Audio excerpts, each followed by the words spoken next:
Hello, everybody. Welcome back to Andromeda Adventures. We have been away for a little while, and unfortunately, we are not getting back to Indara just yet because our wonderful Frosty is taking a break for mental health issues, which we all need to respect and acknowledge are a real thing. And obviously, if anybody out there has those kinds of issues, we would encourage you to call the right places, get the right kind of help, talk to people. Um, Having said that, another way we deal with those is to play silly D&D games. And so, with that in mind, we're all bards for a game called Bard Out of Hell. Yes, very serious, going to be very tragic. And our wonderful Kira, who Nick will say is wonderful and Hadrian would insult, is going to be DMing today. So, Kira, do you want to tell the audience anything about this, or are we just going to jump right in? We're almost going to jump right in, but yes, the one shot that we're running tonight is one that you can get and play yourself. It's by Winghorn Press. You can get it on DM's Guild, Drive-Thru RPG, all the normal sites. It's called like a Bard Outta Hell. It is probably one of my favorite one shots of all time, one of my favorite like modules of all time that I've ever done. I've had the distinct pleasure of running this game about 4 times, 4 or 5. It's a little fuzzy at this point. And I was just telling everybody before we went live that one of my favorite things about it, like it's so cool that I've been able to run the same one shot so many times. And I feel like this one is so fleshed out with so many like little tiny plot hooks and ways that you can end it, and just the way you even pull the characters into it, that I've got to see not only such an array of super cool bards that people have made over time, but so many different ways to solve this module. So I can't wait to see what everybody is playing tonight and how they go about solving it. But no, I think other than that, the name and kind of things, we can just go ahead and run our intro and jump right in.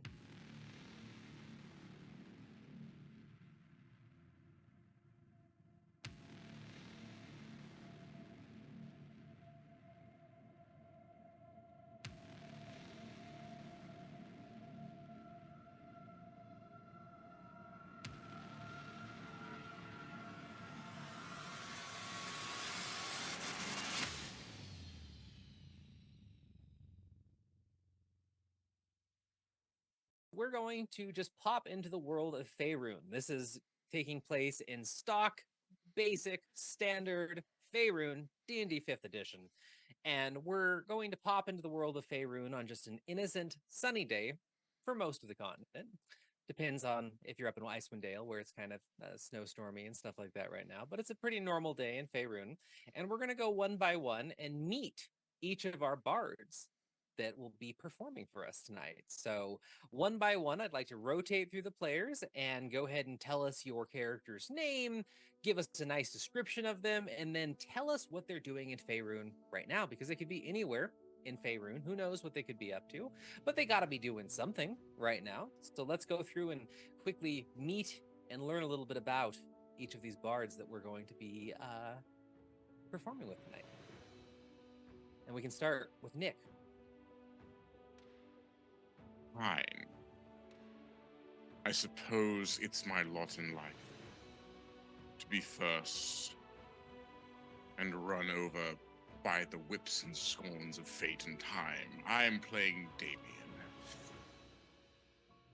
Black hair, a goatee, walks around in fairly nondescript clothing, but carries a skull at all times. And at this point in Faerun, would be at a funeral, speaking to the gathered crowds about the necessity of death. For what are we but grains of sand in this whirlwind of life, and this one has blown past, but know that all shall join him eventually. And rejoice that his end came in a memorable fashion, for he was runneth over by a carriage driven by a large green man. 'Tis most apt. And what does your character look like? I said it already. Black hair, goatee, nondescript black clothing, And carries a skull. and you don't see a musical instrument, right? No, you would not see one. Okay. His musical instrument is a quill, essentially. Okay. He does have Alright. a harp, but he doesn't really play it. Okay. Perfect. Cool. Words are his music. Oh my god. Of course they are. Who wants to be next? I guess I can go. Rudolph Jack is in the cold north near Icewind Dale that you mentioned, sort of near the Spine of the World Mountains. There's a battlefield where the corpses of the dead are now lying under the ice, and he sits among the survivors, the victors, in a quiet moment. He has his lyre out and he's playing a tune. His blonde hair and beard, blue eyes, sort of like a stormy sky color, kind of blue gray. Sort of looks at the assembled other Uthgard barbarians that are around him, as he regales them of a tale of heroism and battle born by their ancestors, connecting them in their victory to the victories of the past. He has chainmail on, a shield, quite unlike you would expect a bard, but among the sort of maybe the more battle focus tribe he's with, it's perhaps a bit more normal. He's tall, about 6'7", but many of the other tribes people around him are also quite tall. And he's got, I mentioned the lyre, but he also has a small flute that dangles, an old hand drum as well. All simple instruments, but the lyre is the instrument of refinement among his people. So that's the one he uses for particularly dramatic moments like this, as he sort of gently tells his tale and weaves these words of history and valor. Does it look like he does this, like, especially currently, from memory, or is he one of those bards that has like a pile of scrolls or other like writing No, implements? this is an oral tradition. Awesome. I mean, Okay. He is the source of the stories in the background. It is through telling them they're relived. None of this is ever written down. Love it. Okay. That is awesome. All right. Well, let's keep going down the line then on our screen, at least. James, Oh, okay. Well, on my end. yes, we'll go in that order. Um, so, standing in a corner of a square in Baldur's Gate, there is a small-statured. Well, he's a gnome, so small-statured. Although it's a little hard to make out that it is a gnome, because he is surrounded by instruments. Sort of starting at the feet, there's obviously bells attached to his boots. And then up to his knees, there's a pair of cymbals that he sort of occasionally clashes by banging them together. There's also coming off the back of his legs sort of rods and cords that are going up to instruments that are tied to his back. There appears to be a small harp, at least. Tucked under one arm is a bagpipe. He has a lute on his lower back, which some of the cords from his legs are going to. There's a harmonica on a jig that hangs in front of his mouth, and it would take a while to pick out all of the instruments that are there. And he's busking in the street, and all of the instruments are playing the same tune, but not necessarily in the same style, and quite possibly not at the same speed. So it's a little bit of a cacophony, and he keeps sort of stopping and then trying to sort of get the instruments all going together. And occasionally there are moments where it is the greatest sound you have ever heard from the most talented musicians in all of history, and at other times it's enough to wake the dead. The sheer cacophony of it all. Also, he's they're like a visual and auditory cacophony. It sounds like a little bit of both. Oh yes. All right, awesome. And then Evan. That's part of the music, apparently. Sorry. Yeah, that was a very clear studio quality meow.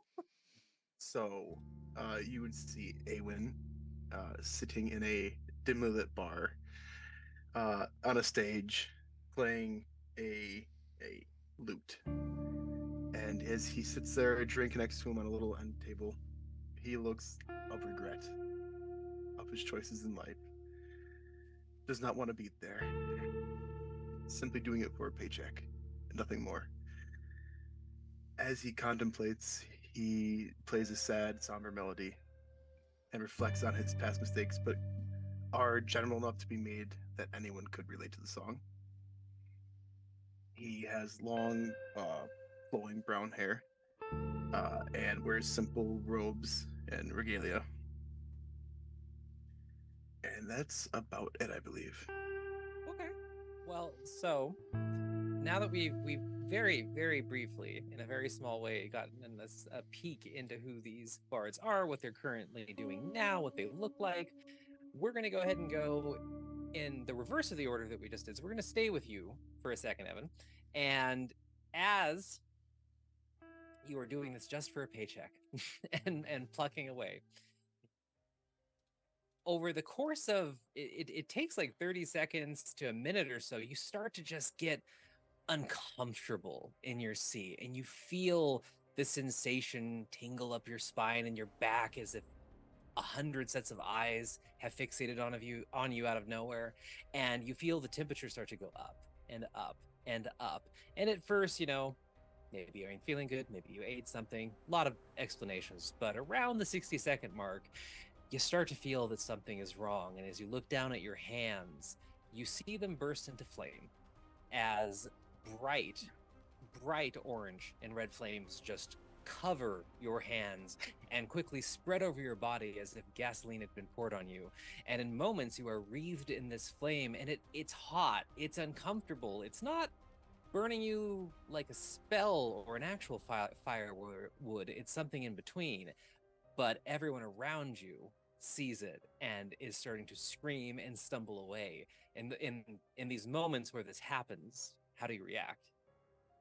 Well, imagine he's playing his lute and slowly stops, kind of looks at his hands, and as they burst into flames, he just reaches over, grabs his drink, finishes it off, gets up, and starts making his way towards the exit. Okay, perfect.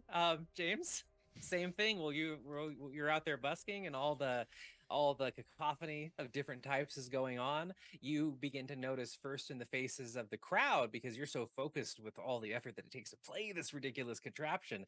You actually, it takes some quiet time for you to even notice the flames once they begin. But you do notice the horrified looks of all the people around you before you notice the flames. But eventually you do find out that you are starting to be wreathed in a mystical fire. He starts like running around in circles, and so now everything is clashing and banging and clashing and banging, as he sort of spins in some alarm. He then spots the fountain at the center of the square, and starts making a beeline towards it. They're great in a time of crisis. Yes. So. All right, and then at our very serious retelling of this tale that is happening up in Icewind Dale, somewhat similarly to what just happened in Baldur's Gate, you would first notice the signs of what is happening in your audience, but with everyone that is gathered listening to this tale that is being told in such an epic and dignified and wonderful manner, shock spreads across their faces. They don't panic, though. They don't scream. Some lean back a bit. Others lean forward and bow. Some just sit there wide-eyed, but you can tell something is wrong seconds before the flames start to envelop you. And how does your bard react, David? I finish my tale. You just keep, I don't just break keep stride. Okay. I've just got keep- just like- until the tale is finished being told, I will not stop. All right. And then last but not least, Nick, how do you react as in the middle of this funeral? You notice it probably the quickest out of anyone just because of the contrast with the clothing and everything that you're wearing in the setting that you're in. It also just stands out more so than the others. But this fire bursts up and around and quickly clings to your clothes at this funeral. What happens? How do you react? And as we mortals are but kindling for the flames of death, so too shall this pyre, this grand pyre, signify the passing of a great person, whatever his name was, and I'll jump into the grave. Oh my god. All right. Well, as you jump into the grave, you feel the heat swell to a actually painful level for the briefest of moments, and before your feet can come into contact with anything in that grave, you vanish, and you feel the dizzying sickness of a teleportation spell of some type. And then it goes black for a brief moment for you. And the same happens to all of our other fellow bards. Up with Revjik. The tail, as soon as you finish it, it happens to be timed very well. And as soon as you finish that tail, you vanish in a roar of flame that leaves everyone stunned. In the square in Baldur's Gate, we hear a quite comical clashing and clanging, and finally just a little horn honk as you dive into the fountain and vanish into a spray of water, experiencing the same. And then as you finish your drink and walk out, it's a seamless transition almost into the dizzying sensation of the teleportation spell and blackness. So you all lose consciousness, something goes somewhere else for a brief moment, and indefinite amount of time passes. You assume that it could be seconds to minutes, maybe an hour. No really way to know. But as your senses reorient themselves, you find yourselves sitting on comfortable furniture in a dark, smoky lounge. You're all next to each other now, probably never having met each other before in your life, unless your bardic paths have crossed during performances or something like that. But you find yourself sitting on, two of you are on this beautiful couch, two of you are on armchairs on the other side of the couch. The furniture in general is covered in red velvet, and a low table is set before you with a selection of drinks resting on slate coasters. You will find the drinks are your favorite drinks, whatever that might be, even if they are non-alcoholic. In the distance, you can hear the faint thrum of music playing, and you feel that kind of pulse of conversation and energy of a lot of people nearby. There's some sort of party going on nearby, some sort of a performance. On the chair opposite you all, sitting behind a desk, is a handsome man with crimson skin and inky black eyes. He wears a incredibly finely tailored dark suit and a wry smile, and a pair of leathery rings sprout out from his back. And he looks like he has a drink of his own, some kind of a red swirling liquid in a very beautiful glass. And he seems like this does not surprise him in the slightest, and he just kind of looks at each one of you, nodding slightly as you snap to consciousness, snap back into being, and take a moment to take in your surroundings and the fact that you're not on fire anymore, though you do still feel a touch of nausea. And as you all are coming to and realizing these things and kind of, Jesus, sorry, something fell in my garage apparently and made a horrific sound. So, scared me. I have no idea what that is that just fell. But anyway, The mysteries of life. yes, the mysteries of life to be found out on our break.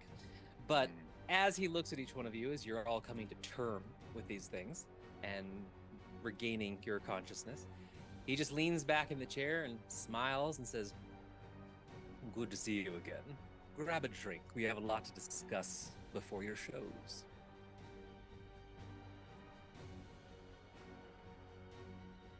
Again, Grab my drink. do we have any memory of this man? Vague memory, perhaps, but it's nothing concrete. As far as you know, you've never seen him before. Looks like something out of a nightmare or a story, almost. Mm. A vague familiarity, but not specifically with the image of the person that you see before you. And he takes a slow sip of his own drink and looks like he's kind of waiting for you all to adjust, and he's not really in a rush to do anything right now. Revjack will reach for the glass of mead that is in front of him. And say, "Do I know you?" Well, yes, I'm very familiar with all of you, and you are very familiar with me. Your memories might be a little bit clouded, though, because of terms and details in the fine print. Are you deaf? Oh, Well, that's God. the thing I am very familiar with. No, nothing so morose as that. Well, then that is sad. My name is Emmanuel Defonk. I am the proprietor of the Tower of Song. And we're supposed to know each other here, right? Oh, no, you're just today's lot. You're not supposed to actually know each other. I do have a few that come through that happen to be friends or companions of some kind, or have slept together or stolen a show from one of another. But as far as I know, none of you have a connection. You're just, the time is up for all of you today. So you will be performing one after another tonight. Time is up. Time is up, yes. You all have met me at some point in your careers, if we want to call them that. And you made a deal for something. You needed help, assistance, a bit of extra luck in some cases. And he taps something on the desk, and you all notice a small stack of papers there that are rather long, beautiful parchment, and each one of them has a slightly different colorful ink on them, where a huge amount of calligraphy takes up the entire massive sheet, and you see signatures on the end. And if you inspect these, you will see that they are your signatures. And he kind of gestures at these and goes, "You've all signed contracts at some point, and I'm just calling your contracts due." If I do not recall, but I cannot deny that is my handwriting. Oh, I will ha! honor any agreement with which I have signed to. Oh, I recall. Absolutely, I recall. You're God damn telling me I signed a contract and I got this out of it? Well, your details are your details. You can share them with everyone that you risk, but you gained a boon from dealing with me, yes. Oh, some boon. I don't remember signing any contract, but the end is the end, and if it must come for us, then let it take us into its warm embrace. Nothing so melodramatic. These contracts are very fair and very legal and very binding. And you did gain something and promised to do some shows for me in return at some indefinite point in the future, and that indefinite point has now arrived. And your What do these shows entail? performing in whatever you consider art, whatever you consider your special skill, but you will be doing 7 shows over the next 7 days for the patrons here at the Tower of Song. And after that, you are free to return to wherever you were in the multiverse. Can I see my contract? Of course you can. And he just pushes the piece of paper forward a little bit for you to grab off the desk. What is reader's on? And you'll see that it like, as you start reading it, just in general, the legalese will blow you over a little bit, just because it is a very airtight contract. It is very innocuous the way that it is worded. It is a beautifully written contract as to not instill fear or, make you feel like you're falling into a trap or anything like that. But whatever you bartered or bargained with Emmanuel in the past is clearly spelled out in the contract, which is up to you. Well, I can tell you what mine says. Is it something to do with the ridiculous contraption that you're wearing, I assume? What is the only way to make it work? I remember I said I wanted to be able to play the violin like Fergus Fiddlebottom, the fiddle master. I wanted to be able to play the harp like Herbert Hilltop, the harpist of the hills. I wanted to be able to play the tambourine like Sally Trimbeck. She could play, it was so... Her playing was so versatile, she could convey the entire world's emotions just with a tambourine. Ian Bobblegift, the bagpiper, he could inspire armies to victories that would otherwise not have been possible. I know of him. I was going to say I know Sally Timberpack because she met such a beautifully tragic fate. That tambourine she played, the bells upon it. You wouldn't think they would call to the wyverns, but they do. Oh, It's very, Yeah. very sad. yeah. Kiergan Swiftgift, the drum major, would inspire the most reluctant warrior to never retreat. Noble And callings indeed. Noble callings. He gave me the ability to play like all of them. I mean, you weren't really specific, and you wanted that. and you Yes, got but that. I didn't expect her to have to play like all of them simultaneously.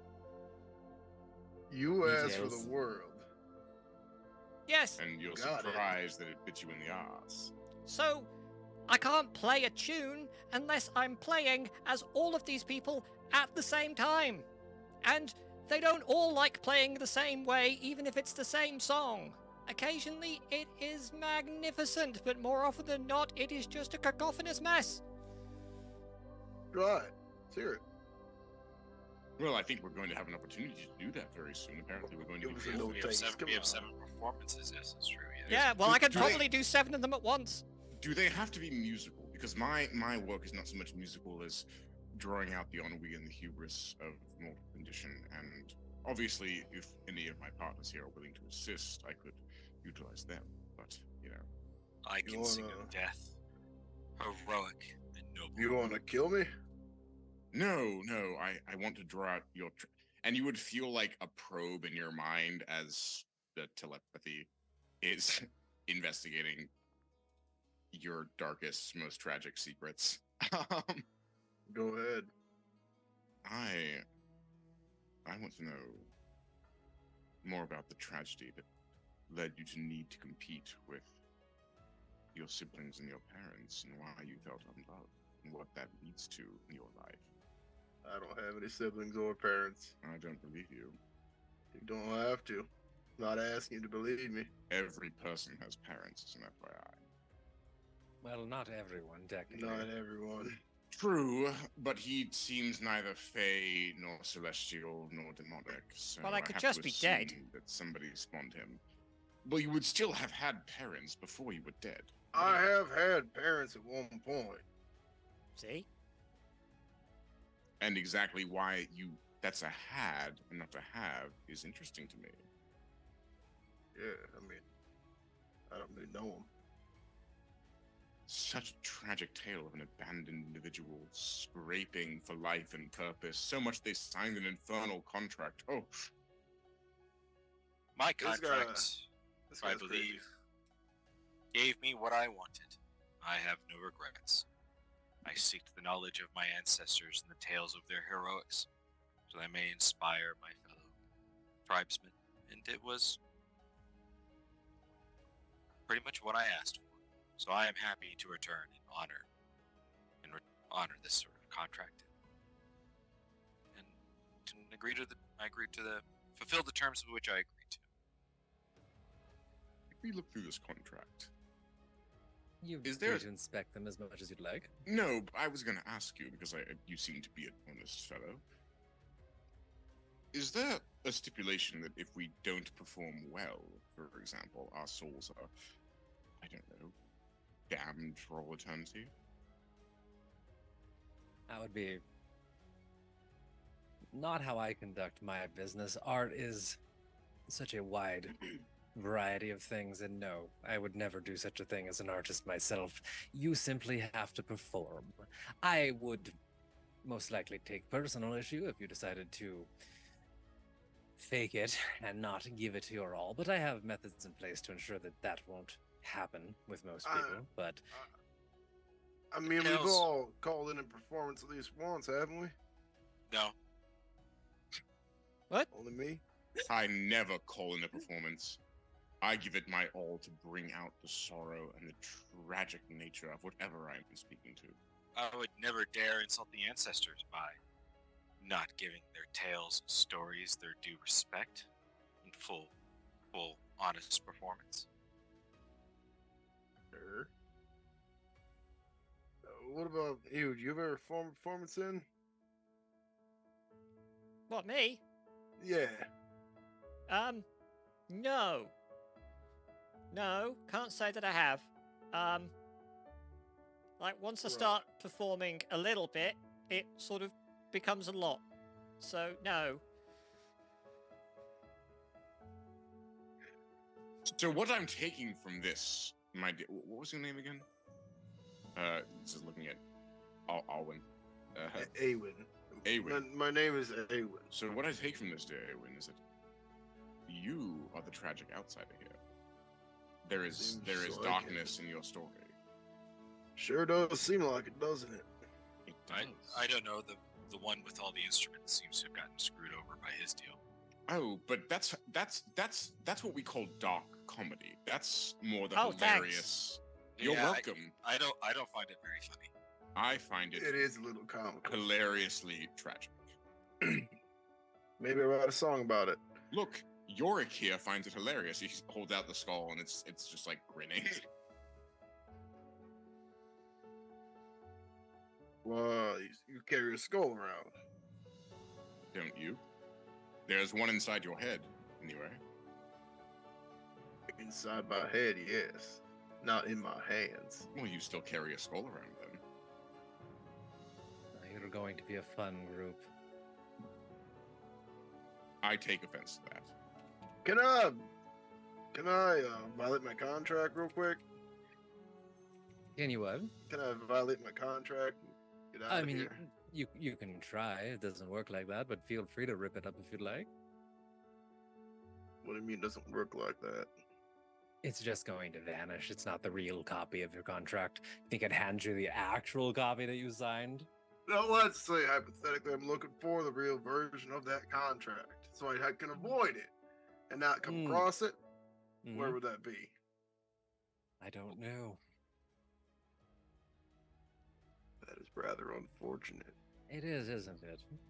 Can I make But- an insight check on that? I mean, I You don't need to. Okay, yeah. You can tell that he's He- being he- sarcastic he as hell. knows, but yeah, Yes, okay, he yeah, knows. okay. I just wanted to Um, make sure to point that out that I am suspicious of this person.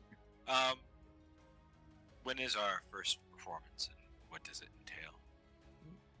Well, your first performance is going to be in about 3 hours, and you each perform after each other, and you have a 1-hour set that you are supposed to perform whatever is your talent. I shall And tell then- the tale of the ancestor Hrothgar, who defeated the great demon and slayed all of those who dared lie and came from lands of brimstone. Ooh, And I I think that will shall- go over well with the crowd tonight. And I shall tell the tale of Hrothgar's fall. For when he came back, he thought he would be king, and his wife, Lady Hrothgar, told him he would be king, for 3 witches said he would be one. And he murdered his chieftain, and then went insane after a bunch of trees came to his castle. I am familiar with that tale. It is a good one Good as well. tale, yes. A good It's cautionary tale. Yes. difficult to stage effectively, but a very good tale. Yes. Yes. I haven't done a It would be a good set. accompaniment. Shall I go before you then? That way they can see the Yes, sequence. yes, exactly. Yes, I agree. Let's do that. I haven't done a 1-hour set in years. I don't know if I got it in me. I'm sure you do. You will, at least once your performance starts, have access to the bar that is out in the Tower of Song, and you will each have comfortable enough accommodations for your 7-day stay with us as well, so perhaps you will find some inspiration. Let's hope. Plus, need I remind you that at the end of the contract, any violations of it do include your soul being immediately damned to Asmodeus. Oh, that's I an thought- interesting stipulation that you didn't mention before. It's I in the thought you said- contract. That wasn't part of the contract. if you violate it, if you actually do find some way to break it, tearing it up, the fake copy is going to poof into sparkles. It's not going to actually do anything. If you do find some way to worm out of this, which you shouldn't, your soul is damned to Asmodeus. So Let's hope. What constitutes a violation? I don't tend to get caught up in the legalese myself, I most of the think- time. That doesn't. I don't believe you at all.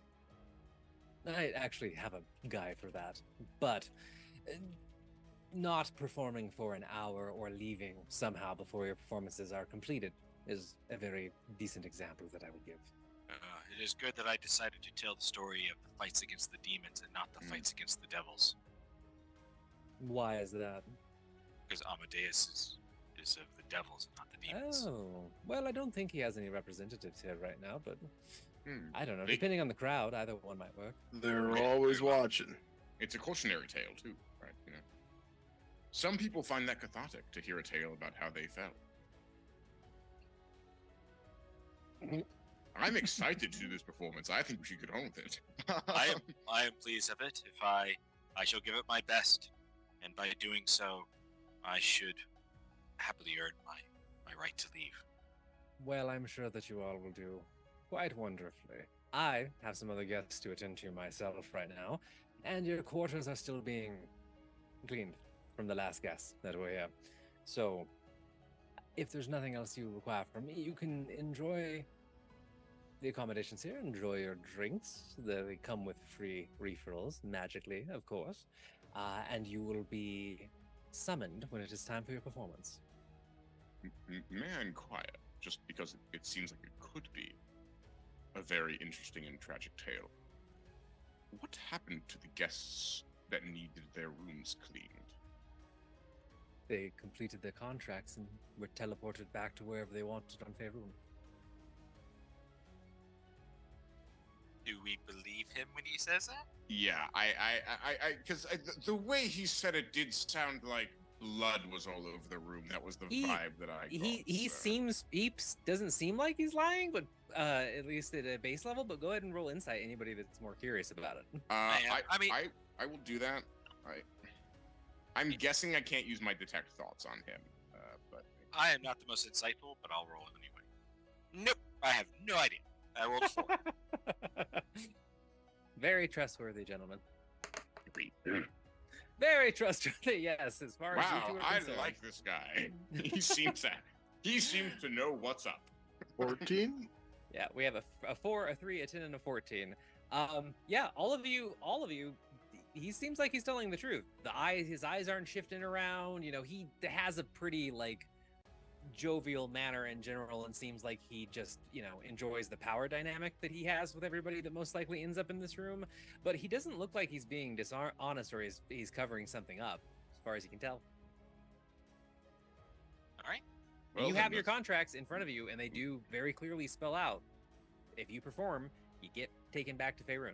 So Does it specify where in Faerun? Like back to where we originated from, or? up to Spec- your choosing, actually. All right. It recommends sending you back to where you are, but it does have the clause of if you have a request, they will fulfill it for you. Does it specify that we will be alive when we go? Yes. Back? Okay, good. That's important. Okay. Well, I believe the story of Hrothgar, which is a noble one of heroism, defiance, will be a great tale. And I'm indeed, confident of my return. And the tale of his fall shall endeavor tears or laughter from the audience, because they might find tragedy funny. I like those words. James, remind me what Jared's race is. No. No. I do worry about the little one's contraption, though. It does not seem to be very conducive to proper performances. But may I say, the tragedy of a failure in front of an audience, if one can play it off, can be the most successful for leaning into a failure and accepting the tragedy of your incompetence. Perhaps as a last act, but not for an hour-long performance. Well, In a Sure good they way will. or a bad way? bad is good.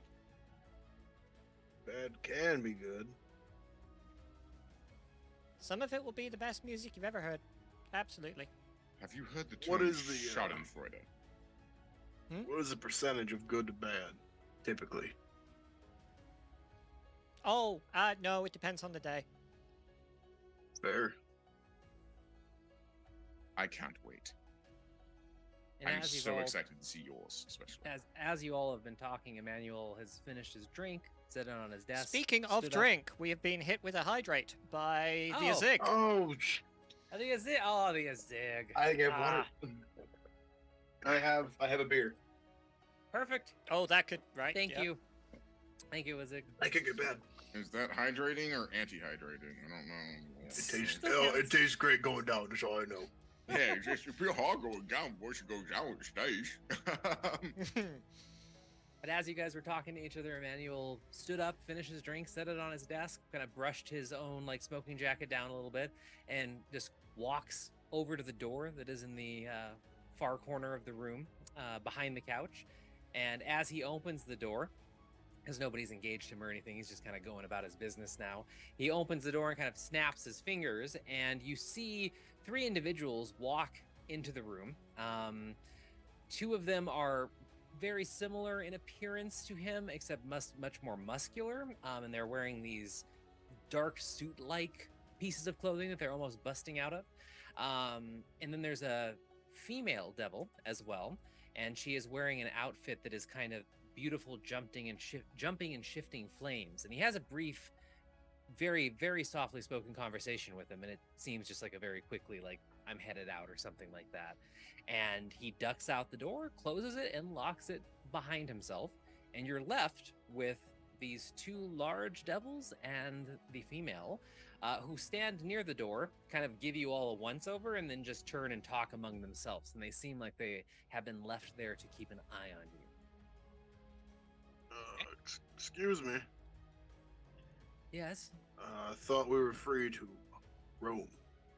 Not until after your first performance. They You're said we supposed to had enjoy. rooms. You do. They're being cleaned right now.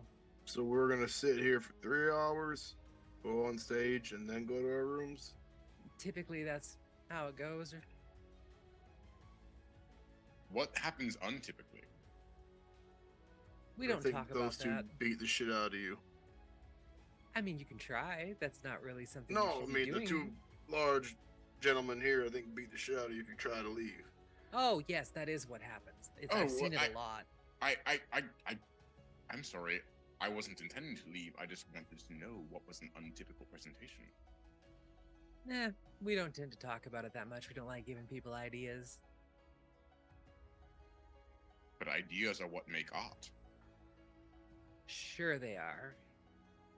You can enjoy your refill and drinks, feel to read stuff from his shelves, just relax.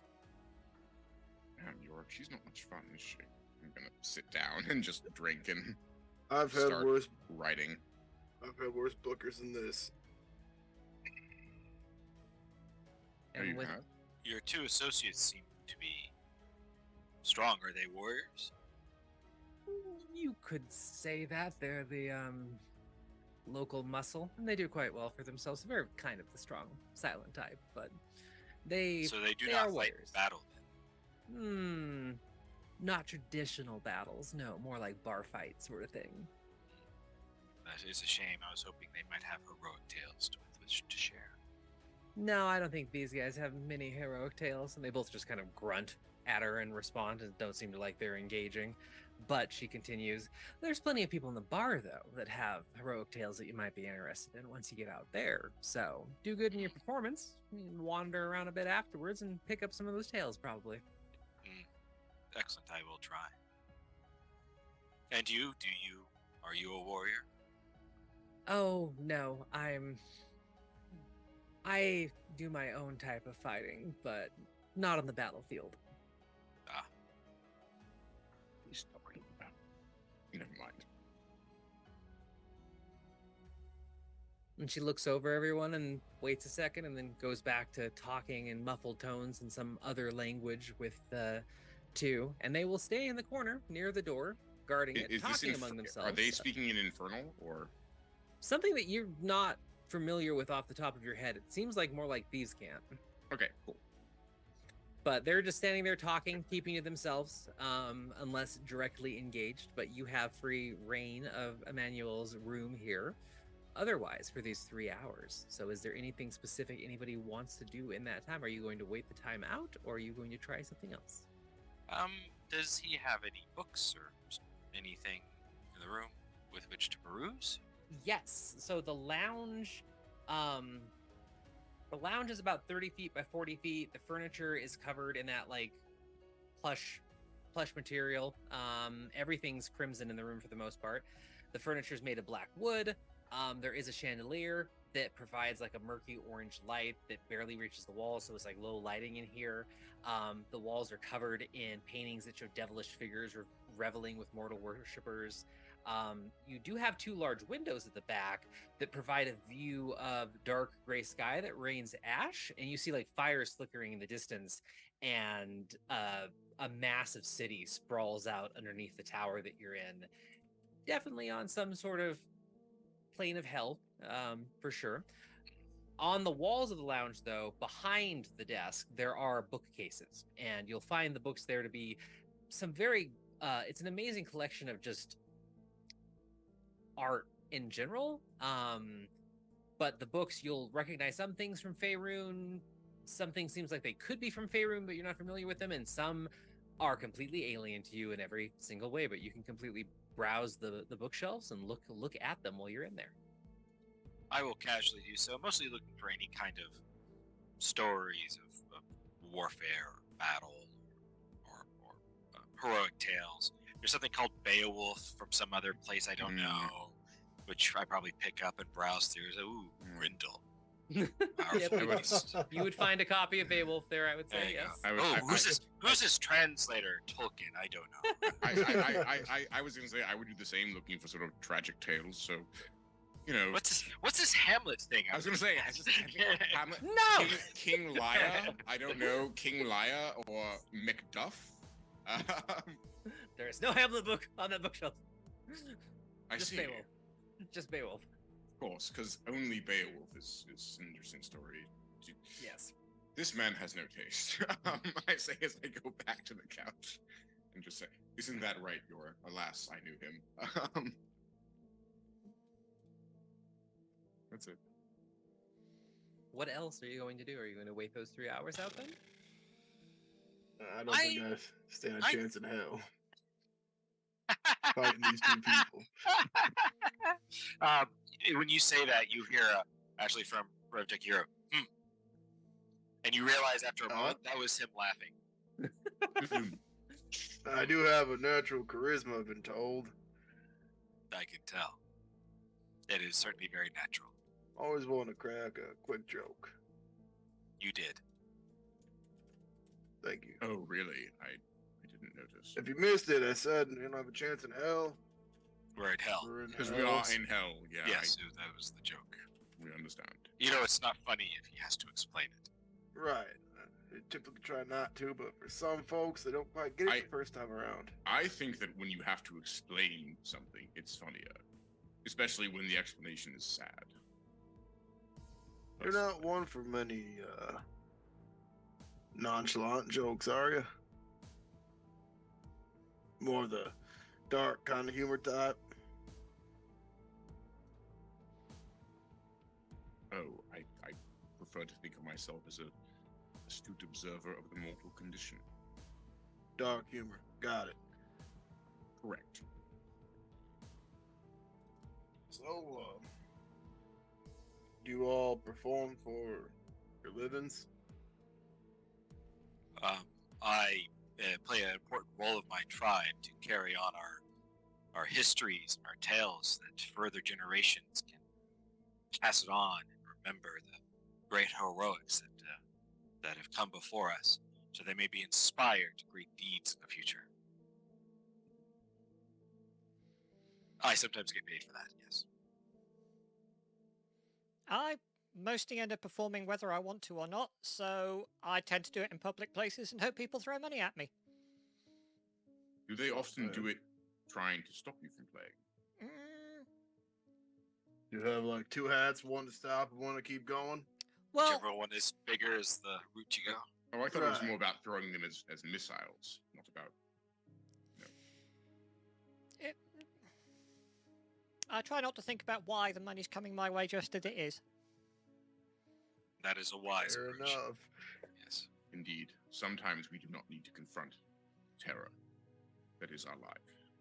Sometimes, especially in the cold of winter up in the spine of the mountains, you're happy just to have a warm place to sleep at night as a reward for your tales. The happiness of a warm place to sleep is an illusion, barring Sure. us from the inevitable consequence of death. I will be happy in that illusion. And I will gladly take it, if it is indeed such. Nods. I just try to book shows wherever I can to make a bit of coin. That's Mm. about it. I take my payment in the Dead grief bodies. I elicit. No, the grief I elicit, not dead bodies. I'm not a I would have put necromancer. money on dead bodies for sure. Well, you would have lost that money. I'm a gambling man after all. Doesn't surprise me. I don't gamble. You really should. It's quite a blast. Oh no, I'm all about the certainties of life. Death, taxes, that's about it. I don't pay taxes. Death, that's the more important one. That's my kind of man right there. Well, we often, in the tribe, we all have roles and we provide services, but we do not give monetary Certainly. things to our leaders. I It's- was trying to be a little we have bit less- obligations with which we fill in order to help Yeah, advance the needs of the tribe. I was trying to. We don't really have a feast- currency actually, so it's really hard to make a we have like a revenue system. Yeah, there's no taxation system there. I get it. Yes, yes. There is representation, but no taxation. That's a wonderful way to live. I was merely trying to.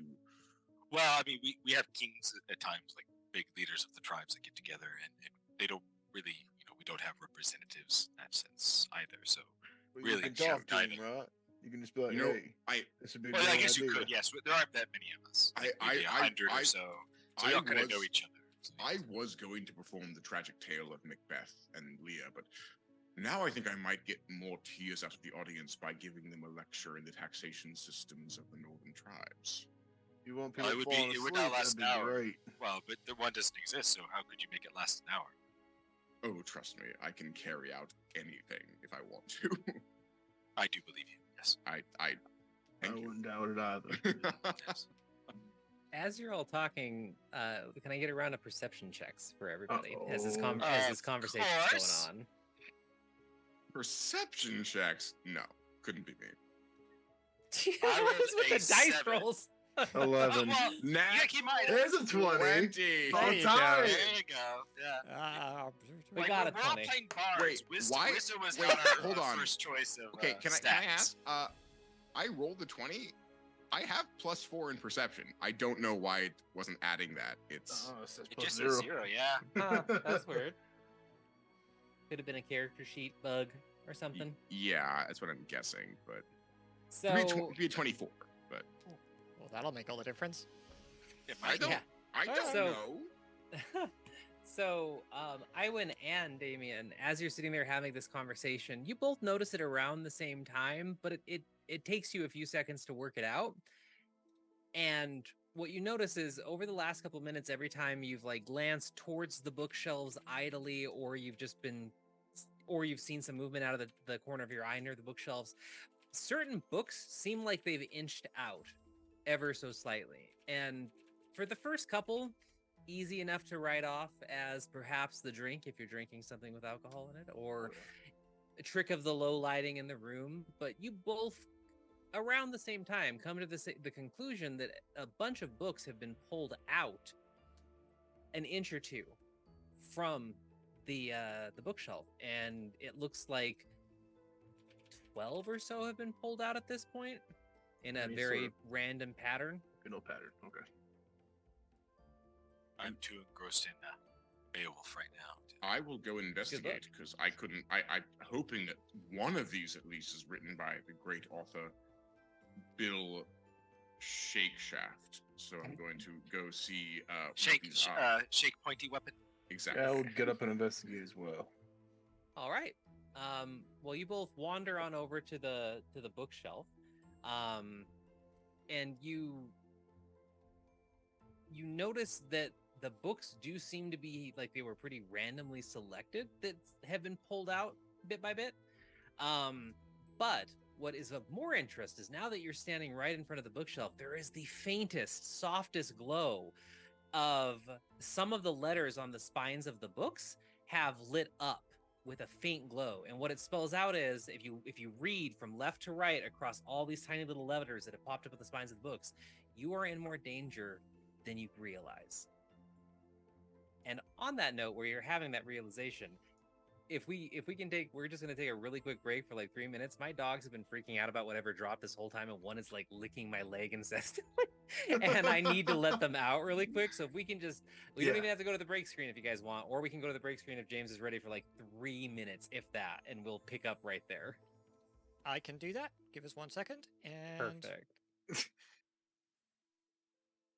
Hey, all right. So we're gonna go ahead and pick right up from the really brief break there. So yeah, as Damien and I want to walk over to the bookshelf, you see these 12 or so books that have been slid out by some magical force, and only when you are about a foot or two away from them, you notice that there is a very faint kind of bluish glow to certain letters on the spines. And if you put it all together from left to right, it says that you are in more danger than you realize. Damien, you see that too? And you hear his voice in your head as he has the telepath feat. Indeed I do. This does not seem to be an idle warning. It may First be thing. enough. You want to talk about this out loud? Well, there are demons in this room who could listen to us when we're talking out loud. I'm talking out loud right now. Well, if they only have one part of the conversation, then We're talking about the books over here. Don't mind us. You see that like one of the enforcers like looks up with a confused look, and it looks like they've started playing some kind of a card game between themselves, and like looks over and as grunts and looks back down. as I look, you have no sense of dramatic subtlety, do you? Fine. So, and I start speaking about. So, yes, these books seem to be giving us a message, a very subtle one, a very unknown one. Gentlemen, you want to Yeah. over here for a minute? I believe we are receiving. what's a this? warning. What? Oh. Look at the books. See the Oh. letters. Ooh. Can I pick the first one off the shelf, like the one with the Y, or Mhm. and open it up and see what's in it? It's exactly as you would expect, and as soon as you take it from the shelf, the enchantment Okay. seems to fade. Okay, so I put it back in. Does the Y light it back up, or It does. God? Can I? So, I will use a ritual detect magic, if I have the time, because we're in the room. Just, as he like takes Yorick, and you see the skull's eyes start glowing, and it does sort of like a little scan thing. Do I have a sense of what kind of magic this is, or where it might be coming from? Trying to get a sense of like, we're in the hells. I'm Yes. a bit suspicious about anything that is benevolent, right? Like, I was Yes. suspicious of Emmanuel. I am suspicious of these books. Yes. But yeah. So you immediately pick up that it is enchantment magic, and it looks like it was specifically cast on each book.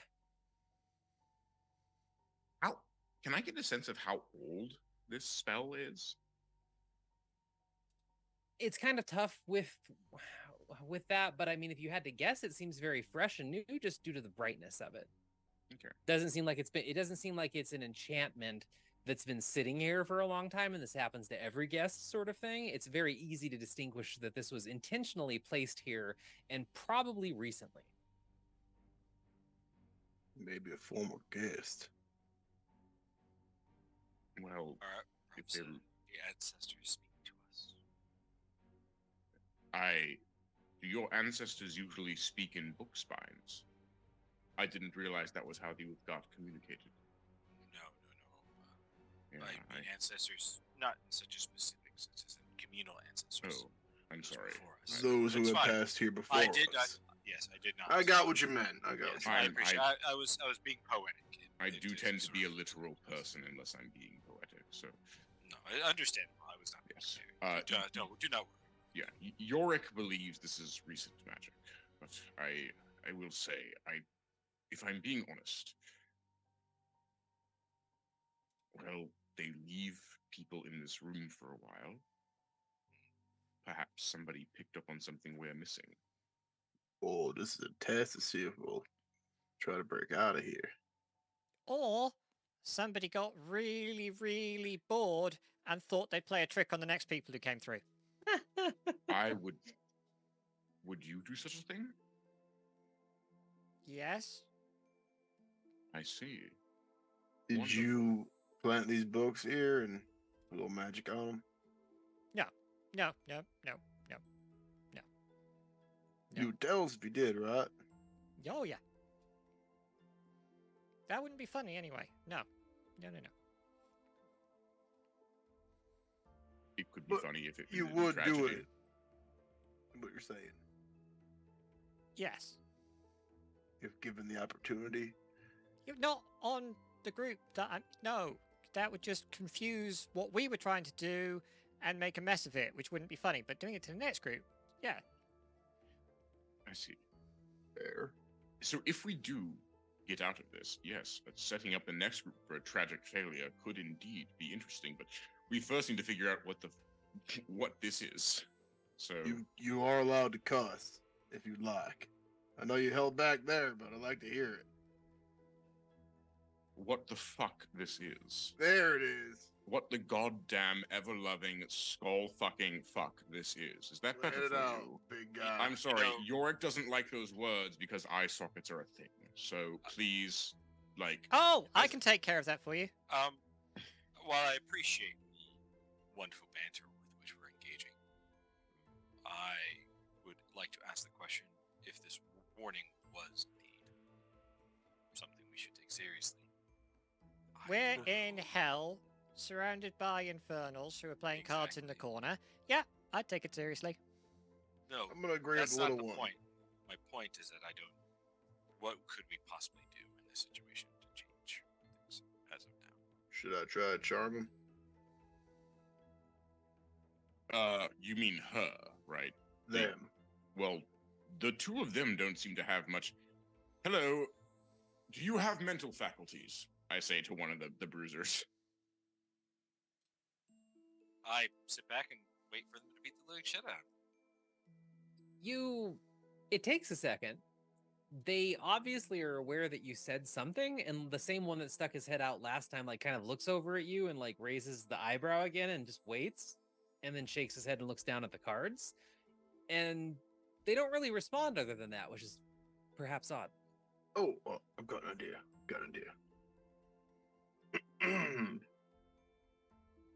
Excuse me, you three.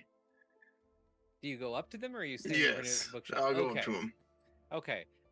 You notice as you get within 5 feet of them, you feel a sort of oppressive fuzziness surround your head and your ears, and it feels like you're under the effect of like something like a silence spell as you get closer to them. But as you open your mouth and speak, they all immediately like jerk their heads up and look at you and seem shocked almost that you had crossed the distance of the room. Sorry to bother you. Can we help you Can- with something? I would like some feedback for my performance to help me perform better, if you will. You're not the first or last to ask. Sure thing. Could you listen to a little bit of my songs? I mean, we're pretty much trapped in here with you too, so why not? Perfect. Appreciate you. He'll sit down on the armchair, pull out his lute, begin playing, and he's going to use enthralling performance. Ooh. So tell us about enthralling performance. So enthralling performance, if I perform for at least a minute, I can attempt to inspire wonder in your audience by singing, reciting poem. Oh no, I shouldn't. That's not it. That's not it. That's the wrong one. Okay, Sorry, it's okay. new I'll character strike sheet. it from the memory. It's all good. Which one is it? Didn't happen. Retcon. Retcon. Which No, one is it? you posted it. You have to do it now. There is no going back. I'm gonna use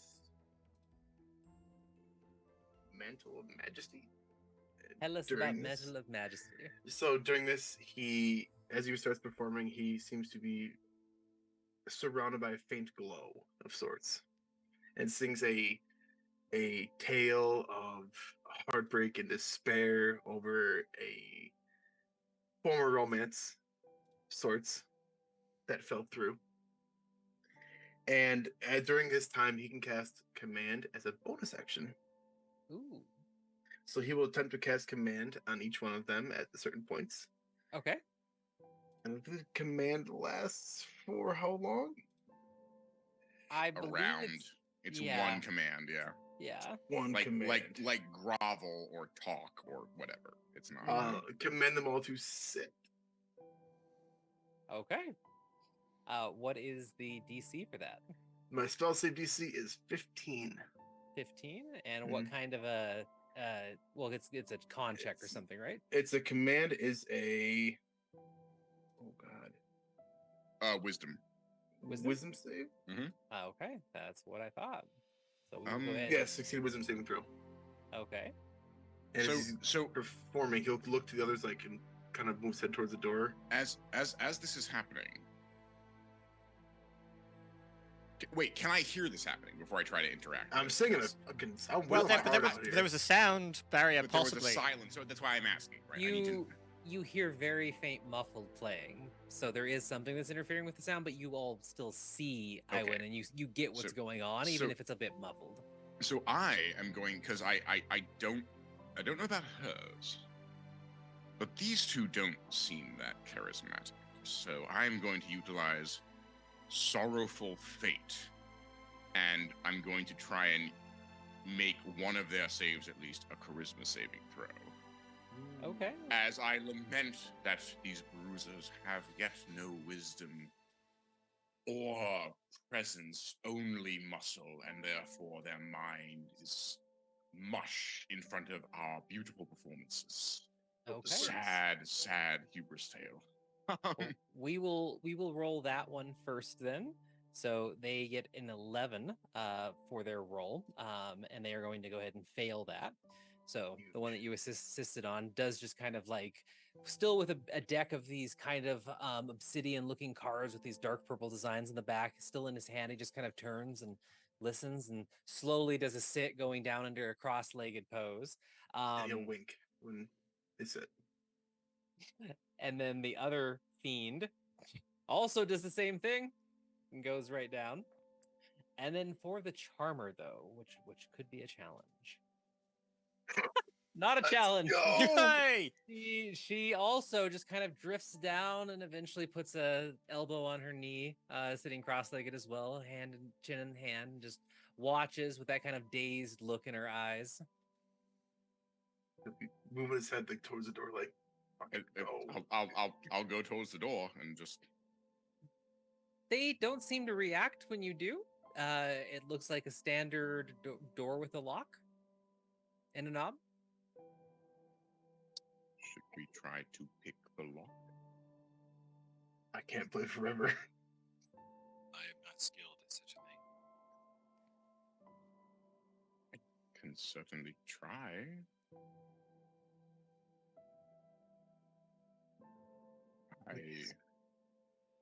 You know what? I'll pick the lock. Well, first of all, I'm going to investigate it. Does it seem like it's going to blow up in my face? So, do you try the door or are you just looking at it? I'm just looking at it to start. Okay, with. roll investigation. 2. The door looks like a normal door made of the normalest wood from the same sort of trees that the furniture is made of. So it is a very sort of jet charcoal black wooden door. The furnishings are polished gold, and you cannot tell if it is booby trapped. And he strokes his.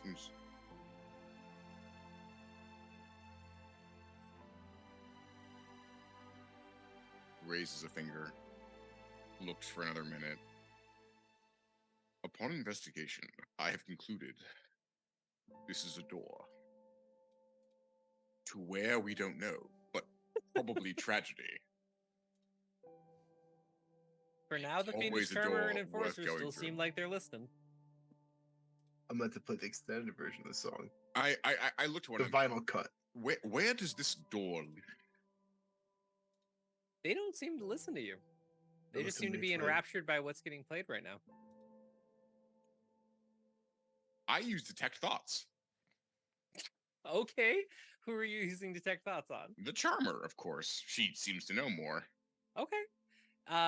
So you're just doing surface level thoughts then?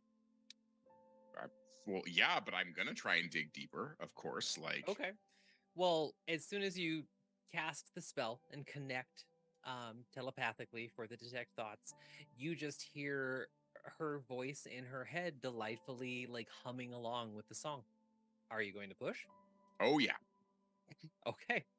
What's the save for that? 17 wisdom. 17 whiz. Mhm. Okay. You push deeper and it's the same humming as if it's overriding everything in her mind right now. And Well, as that's- Eamon's playing, his hair is kind of looks like there's a breeze going through it. There's Floating. no wind. Yeah, kind of like I- a fan spun at him. After seeing this a bit, like the like messing around, looking at the door or something like that, Roughjack's just going to try to break the damn door. Okay. I will move away Before he gets does there, I'm gonna do it. Oh no, it's fine. Go to the door. It's all good. What would you like me to roll? Athletics or strength? So, well, what are you doing? Are you going to try I'm and gonna try to just break the lock. Just just bash give it a the quick? door, give it a good slam. You can Okay. try opening it first. We could try opening it. No, no. So again, No, my I heard the investigation lock. was I so heard bad, it was- I don't I heard- even know if it's locked. No. I'm pretty sure Kira said that we heard it being We locked. heard a lock noise, but we've not checked to see if it's actually locked. You did hear a lock noise. I yes, wouldn't have put said it that, past them to not lock the door. Yeah, I- Just a little click wait, Well, noise. do you again- say something? Because I No, I- go I- for it. I- Go, go, go, go. Okay. but- Okay, so just do a strength check to go ahead and break it. Wait, Yes. I predict that you shall succeed in this task, for while your strength may be minimal, your determination is everything, and you shall move us past this point of tragedy to an even greater epitome. And I use bardic inspiration. So, We all are bards. There's so Yeah. much bardic inspiration in this group. so again, like I figure I might as well. Damn, Oh, wasn't necessary, but you can Well, still you- use it. Oh, You I want don't to. know. It's a 1d6 or 8. 1d8. I'll save it. 1d8. Yeah, I'll save it. I won't ignore the 1d4. I'll stick with 21. Yes, okay. I rolled a 21 to try to break down the door. Yep. Yeah. You walk over, kind of just cutting through all the nonsense around you, and end up bracing yourself and slamming against the door in a way where not only are you pushing against it, you kind of drive some downward action against the knob, and you hear a very satisfying snap as whatever it's made from cannot stand up to that force, and the entire lock and handle falls to the floor. Who knows if it was ever locked, but it will fall to the floor, and the door swings open to reveal a long hallway. And the individuals on the floor listening to the gripping performance are still not responding, especially with the sound that just happened. You'd think that would have got through to them, but it has not for the moment. So you see a long wooden hallway that eventually terminates into a wall, and the only option is a right-handed turn. I will grip my shield and battle axe, which I do have. And I will add the detail that it's a very, very shiny, very nice, very magical looking battle axe, by the way. And sort of lead the way. Go forth like Hrothgar. And Indeed. I will follow. Well, not all of you can probably follow easy, but yes. So we have our first bard that walks out. We have Revjack that goes out. Damien can go out, but we have Iwin stuck planning. And then what are you doing on the couch?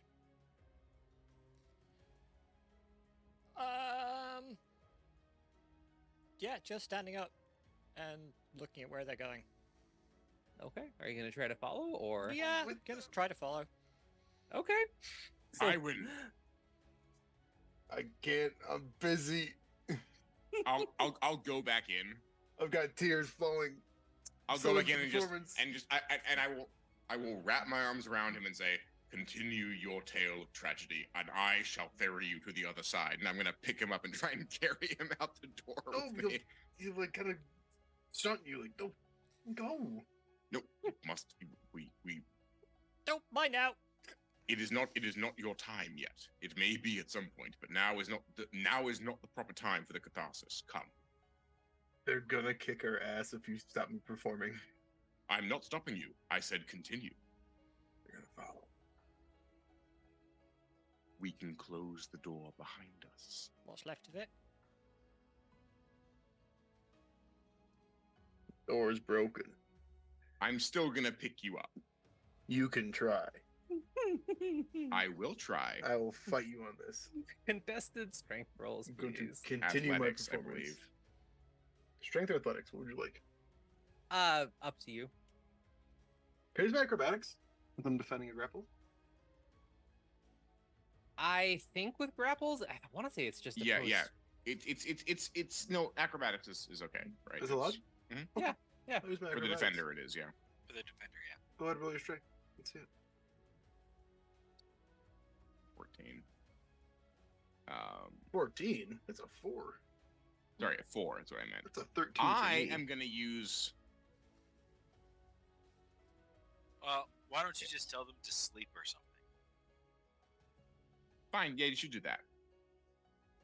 Me. Because they're charmed by you, right? They're Yeah, charmed. You can they tell them to are- sleep as a bonus action. Yeah. And it said as a bonus action, you can do command again anytime within those Yeah, 10 because minutes. they are technically charmed at this point. I think so. Well, it's not the Which charm means thing. they The ability automatically specifically says fail. Yeah, they the next automatically command fail spell. the next command spell, so just tell them to sleep. So, yeah, just tell them to sleep. Sure. As I wind down my performance, he'll leave them with one final message. Have a great night's sleep. I like the final Mhm. bit. Mhm. And Yep. flights of angels sing thee to thy rest. As you say that and strum that final note and finish your performance, each one of them just smiles up in that doofy kind of drunk way at you, seeming like they've had the best night of their life, the best performance that they've ever witnessed, and they each go to say something to you and then just crumple all into a pile on the floor. He will get up, bow. And as you take the bow and then stand back up, they're still sleeping, one of them snoring very loudly. But there's a figure standing behind them, wearing a fine red dress, a long black cape, and her hood is thrown back. She looks somewhat exasperated, and she's kind of leaning against the wall, and anybody else nearby would have seen an invisibility spell fade around this individual. And she looks very similar to Emmanuel in just the shape of her face, her features, the color of her skin, the color of her hair, and she just kind of sighs as you finish the bow. That took you all long enough to figure out? Well, we're not exactly the brightest, if you can't tell. Speak I for mean, you yourself. did figure it out in the end, and you managed to deal with them without resorting to violence, which is nice. We got a couple folks who are trying to sleep. Let's move the conversation elsewhere. She throws her hands up and walks out into the hallway. After you. And then she waits for everybody to come out into the hallway and then closes the door. Pushes the door to where it would be. Yeah, just kind of moves it to the center position. Tries to leave it, and well, you're lucky there's not alarm spells on that. I was the one that cast the message on the books, as well as the silence spell around them to try and give you a little bit more privacy. I am glad that you finally put it together. My name's Ophelia. You couldn't just whisper in our ear. Oh, hi, Ophelia. Elia. Why does that name sound familiar to me? Never mind. Familiar. Continue. I don't think we've ever met, but No, I- I just remember something I- about a girl with flowers. Anyway, continue. I was very close to whispering in one of your ears if things didn't start moving a little bit faster, but Would have helped do that right away. say what? Just saying, would have helped to do that right away. Can we just move on Sorry. and learn what she has to tell us? I do not know how much time we have. Well, you still have a few hours for your performances, but there's a lot of information that Emmanuel didn't give you that I wanted to pass along. So yes, I could have whispered in one of your ears, but those individuals, while it might feel like you dealt with them easily, are quite dangerous, and they most likely could have made short work of you, or at least injured you quite greatly in the process. So I prefer to go the subtle approach with most dealings with individuals like them, especially when I don't know your abilities, and it seems like you are a very varied bunch. But my name is Ophelia, as I said. Emmanuel is my brother. And I'm opposing him currently. And I'm not going to let you fall into the trap that many others have fallen into. And I wanted to give you some information that might save, I suppose you could call it, your souls. Emmanuel's contracts are very straightforward and technically have no loopholes. And they are honest to the letter of the word on there. Honest as devils do. That's just how we are. And seem the saint when most they play, indeed. Yes. What? No, What? carry on. Just please continue. Yeah. Shutting up. The thing that you need to be aware of is that my dear brother has been doing this for so many years, and so many poor bards across the multiverse have suffered because of it. And what is going to happen to you? The fate that actually awaits you is, if you go out and you play your 7 performances, you will actually be returned to wherever you were or want to be in your homeworld. But what is not spelled out to you is that my brother is going to use a rather ingenious device of his own creation to siphon off your talent over those 7 performances. And by the time you finish that 7th performance, you will not have whatever that spark is for each one of you left in you anymore. You play an instrument, you won't be able to anymore. You tell stories, you won't be able to tell another story in your life, even a bedtime story. And you'll be returned, but without that. You That's happened to every bard that's come through these doors. That's What a tragic twist. That's fantastic news. that's not actually sounding quite Too so bad. terrible. Wait. Is it whatever method we use to perform? Yes, whatever it's intelligent magic, so it is whatever method you use to perform, but it can't be tricked, if that's what you're saying. If you normally play a lyre and you go up there and badly play another instrument, it's still going to drain your actual talent away from you. I have a question. Yes. What if we were to write this tragic tale of siphoning? Would that tale on paper still be able to be told, even if we couldn't tell it verbally? Or would the words vanish from the page? No, plenty of people have told this tale before. You're not the first to think of that. Well, of course, but I had to ask.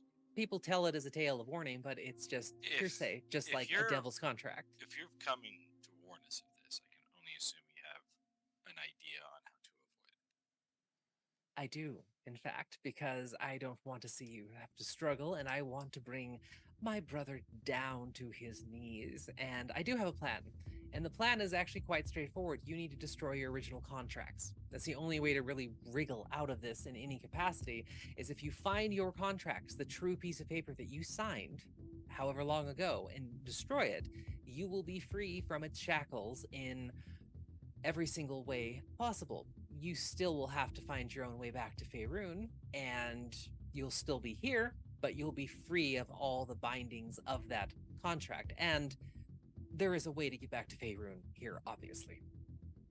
Would you know of the way back? Yes, we have a teleportation gate that is here on this floor that Emmanuel uses to conduct his own business, such as finding unwitting bards and other things, and sending them back. he has a key to it, a tuning fork, which I don't know where it is right now, but if you find that, you would be able to use it if your contracts were destroyed. And where are our contracts? Across the dining hall that's around this corner, through to the other side, and in Emmanuel's study somewhere, I assume. You were just in the greeting room, as he calls it, but he has an actual study that he keeps all his real private documents in. All right. Would there be any opposition to us going in there, I'd assume? Considering that you have not been up for a performance yet and you are still considered not active guests, if any of the guards see you, they will fight to detain you, and they are on the dance floor and at the bar and out in the general area between here and his office. So I would suggest employing some other solution than just walking out. I am quite sneaky. I'm not. And how I'm not. large is this dance floor? I mean, this is a pretty massive area. I don't know measurements. I don't know how to describe it. There's about 60 guests out there right now in the main hall, but there's hallways and other ways around and things that you can most likely put your heads together and use to get over there. That's not what I'm here for. I'm just going to prepare you with the pieces of information that are important to me. And what are they? I've gone over them. Okay, the well, fact that the fact of that you're going to be able to get out of this if you're able to find those contracts and destroy them, and your true fate, which is quite cruel and has affected many a bard through history. Damien smiles that, oh, cruel fate, the irony of trading one's talent only to have it stripped away. Yes, I must escape now. I have to tell the story, and if I can't tell the story afterwards... Anyway. Plus, I assume it goes without saying, but I should say it anyway, Emmanuel is out there schmoozing the guests right now, too, and you wouldn't want him to see you.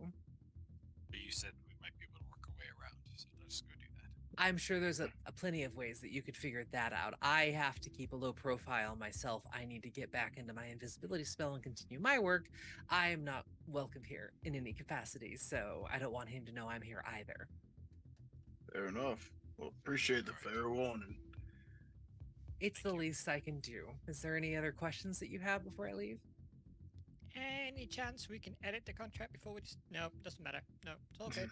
I think it's a fair question, but sadly, based on the way that the Devil's contracts works, they are, once they are signed, Emmanuel himself can't change anything in them. That's the way they work, to make sure that there is actually some... You'd be surprised, they're very lawful at the core, and they can't be tampered with. Why should we trust you more than him? I have a better offer. You also have an agenda, as does he. It's illogical to assume that everyone doesn't have an agenda. Of course I have an agenda. If you think that I have an agenda just because I'm related to him or that I'm a devil, that's racist of you. And I think that everybody has their own agendas. Didn't say that. You came in with a plot, that you came in with invisibility to convey to us. That is not racist. That is just observing the room. I'm just saying. But if you must know, there are some politics that are happening behind the scenes with the archdevils that control this plane, and my brother works for one of them and I work for the other, and they aren't happy with each other, and we are their pawns to some extent in And this. So we're your pawns then. Yes, Pawns of a pawn. exactly. The Tower of Song has been bringing in quite a lot of profit over these years for my brother, and most of it he's managed to hide and squander away. And, well, my lady wants a cut of it and wants to see it come crumbling down. Well, let us... I don't really care. I'm happy to go and just destroy this contract and leave. Let us do that. Yeah, sounds good. You Well, guys have any way to get around decently? I can make myself invisible, but I will say something does come to mind. It's a bit concerning here, which is that he did say that if we tried to destroy the contracts, our souls would be Asmodeus's. So I don't know if that is... No, if you destroy the contract's destroyed. If you try to breach the If you try to breach contract, the contract is what he's saying. Oh, I see. and destroying it doesn't breach it. But you devils are so weird. And it's an Alright. old piece of devil law that goes into it with it being lawful and trustworthy. And then as she says that, you hear like just a clanging of pots and pans come down the hallway, and she twitches a bit at the sound and uses that as like a prompt and goes, I do need to go, but if you need anything, I may be nearby. Just try and figure it out. Keep your head to the ground. And she casts the invisibility again and warps out of existence in front of you. Okay, let's go. Well, I have a great way of getting around pretty easily. I'll take out like an old Stetson hat, put it on, and as he does, his appearance changes into someone looks nothing like him. Just Make some yourself What look does average it look person. like? Some average Joe. Average Somebody Joe would- Devil somebody- or Average Joe? Yeah, it should be an average devil. I Yeah, think. An somebody average wouldn't look spell. twice at. Yeah. Okay. So just an average devil then in fine And clothing. he takes his hood he has and puts it up. Okay. So you guys Which are gonna I'm- wander down the hallway then? Are you gonna lead, or I'm activating my Cloak of Elvenkind with that as well. what is that? So, people have disadvantage on wisdom perception checks made to see me, Ooh, and I also have advantage on dexterity stealth checks to hide. excellent. So Both you're of them stealthy and disguised. Mhm. Okay. So then what happens with this hallway that you're guys in? Because you can see the map, and this is when we're really gonna want to use the map because it'll be revealed as you go. Revjek just starts walking down the hallway unless somebody gets ahead of him. Oh, No, I'll follow behind, but maybe we should let the stealthy person go first. Revjack, hold up a minute. Mind if I go take a peek around the corner while I'm disguised? See Sure, what we're dealing with? go ahead. At the front, no. Kind of get around the corner. All right. As you get up to the corner, you can easily kind of lean around it and A- look. As he passes by Revjek, Revjek will touch him on the shoulder and will say, as did the great sort of hero of our kind once snuck into the dragon's den to slay the beast, so too shall you sneak in through these halls. I'll give you bardic inspiration. Yay! Another second bardic inspiration. So as you walk down the hallway and lean around the corner, you see that it continues a bit longer, about the same distance that it took to you to get to this corner out in front of you. But now you see a world of options opening up. It seems like straight ahead at the end of the hall, there's these two tall doors that are like very tall doors, swinging doors that would be on like the entrance to many taverns, much taller than normal. But you can see and hear people walking past on the other side, and you see bright lights pouring in. You can hear the sound of conversation, and you hear the performance that's going on spilling through too. That most likely is the dance floor. But you see that the hallway does turn to the left just a little bit in front of you, and ahead of you before you get to the ballroom, there are two other rooms with doors open. And you, from the one to your right, you do hear a couple more pots and pans clanging, and if you look long enough, you'll see a very rushed, impish server in this kind of like black and white garb carry a plate of something out very rapidly into the ballroom. So I'm assuming that's the kitchen on the right. Ballroom straight ahead. Anything from the door on the left I can pick up? The door on the left is completely open, and there's light coming from it, but you don't hear or see anything right now. And the same thing for the hallway that'll be to your left too. Is it just, as far as you can tell, it's just another hallway over there. Okay. Look back. We got 3 doors. One's a kitchen, one's a dance floor. Don't know the other one. There's a hallway. You should maybe. We can check out the doors, but I suggest we go down the hallway and avoid the dance hall as best we can. What was I the agree. clattering Find a sound? way around. The kitchen. The kitchen's running around? People are running around. People running around the kitchen carrying out various plates. Okay. You see one? I did. What they look like? Plate. Plain. Did it have uniform? Plate. They had a uniform, yeah, black and white kind of number. Okay. Why? May I ask? That's alright. I'll wait until I see one. It's okay. Sure. Let's keep going then. Yeah. All right. I'm gonna try and Ivan, where are you take leading a them? peek into the kitchen, see if I can see any of the staff. Okay. Oh. I'm gonna look down the left hallway. Anything interesting?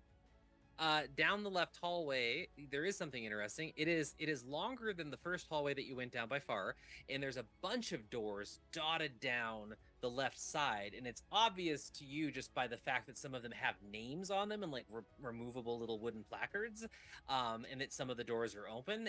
It's most likely the rooms that you were being told about where you and other bards would stay. And down at the way end of the hall is a door.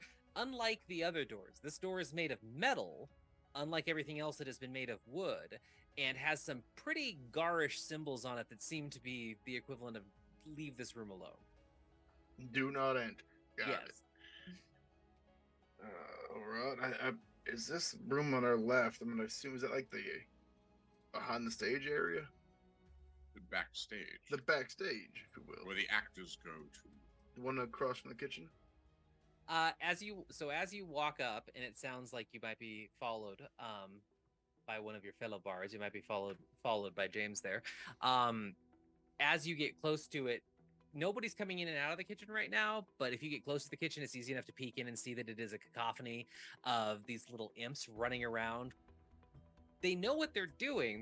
They're just really busy, and they have kind of an order to the madness at this point, and they're making food and preparing it and throwing it on trays. There's a pretty big burly kind of ogre at the end, at the far back of the kitchen, that is dressed also in this white and black kind of professional looking robe garment, that is shouting orders out to him. So they seem very busy. Are the imps kind of gnomish in size? A little bit smaller, but close enough. Yeah, Close enough? close Okay. enough. And then if you look to the left to the door that's wide open, you see a ton of beautiful, varied clothing hanging from racks, mostly coats, and it looks like it's probably a coat or a hat room. And you see a slight shuffle of movement in there, and it looks like there's a desk in there with a gnome, as far as you can tell. Just a plain, everyday, like, looks like one of you sort of gnomes. So before seeing the gnome, Nerpo cast disguise self on himself, and Does it look now like one of the imps? looks like one of the imps. But it looks like I don't know if I can pull this off, but it looks like he's holding like a dish with a cloche over it. Oh, yeah. Well, considering, so you have your contraption right Right. now, right? Yeah, so as you cast the disguise self, easy enough to replicate the imp. A lot of like that mass material, like it's easy enough to use that to do what you need for the additional piece. So yeah, Okay. you can do that. Okay. And also makes a sort of clattering sound as I move around. Yep. There's a gnome in here. Oh. Bugger. Yes, of course. He was one of our fellow bards. Wasn't No, in the room to the left, there's a he? gnome. Oh, I see. I'm sorry. Just a regular gnome. Should Kind I look like a devil? Should I go give him my coat? Looks like a coat room. Why don't you ask Going him? into the ballroom, are you? What's that? You're not going into the ballroom, are you? Of course not. No, I'm just gonna go see what this room's about. It's a cloak could- room. You could It is a ask. quiet room. That's where the fancy people put their fancy cloaks and things before they go and Go to the show off ballroom. their outdoor clothes. And yeah. What- Do you think you have enough devilish smarm to get some information out of the coat room, though? I might. Or the shop. I mean, I feel like the words of our storyteller are still inspiring you at this point in time, so maybe they could help you with that. So, Of course, yeah. Give it a go. you don't know how they invaded the Dragon's Den. They may have just talked their way in. I think that's what you should try. Ever tried talking to a dragon? Yes, How'd it go? badly. Exactly. I I'll will give you a say it did give me great stories. The remnants of the village, they still sing songs about that tragedy. He'll come around the corner into the room. Okay. So as you come around the corner and step into the cloakroom, as soon as you enter it, the sound of the music and the muffle and the chaos from like the ballroom and the kitchen like instantly fades, but not the oppressive way like the silence spell did. And you're guessing it's just because it's being muffled by the long racks of brightly colored cloaks, coats, jackets, everything that are kind of wall to wall in here. And at this desk in front of you, you see a very bored looking halfling woman with fine blonde hair and olive skin. And she looks pretty bored as she's scratching away at something on a piece of paper on the desk. And she like looks up without looking up, like doesn't fully like register you, probably because she does this so much. And she goes, do you want to store your coat? Is this where I would if I wanted to? She tears her eyes away and looks up.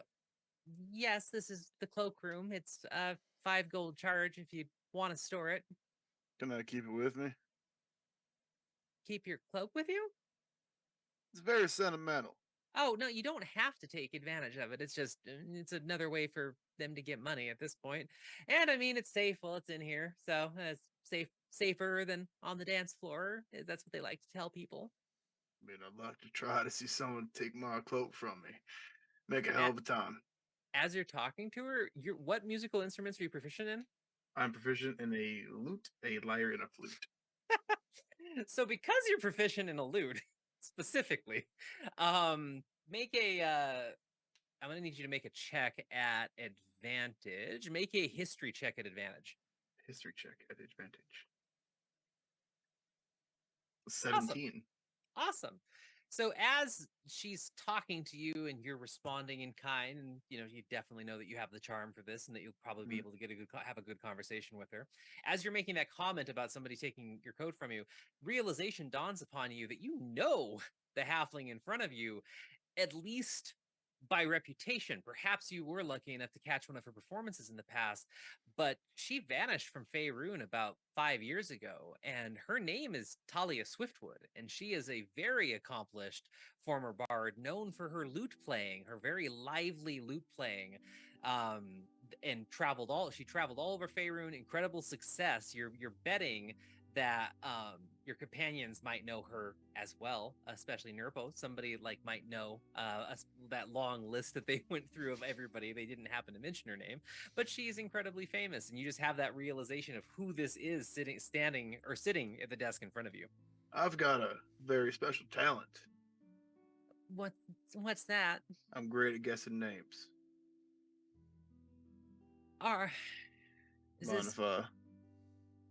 Is this a pickup line or? It's not. I can guarantee you it's not. Go for it. Let me think. Your name wouldn't happen to be Talia, would it?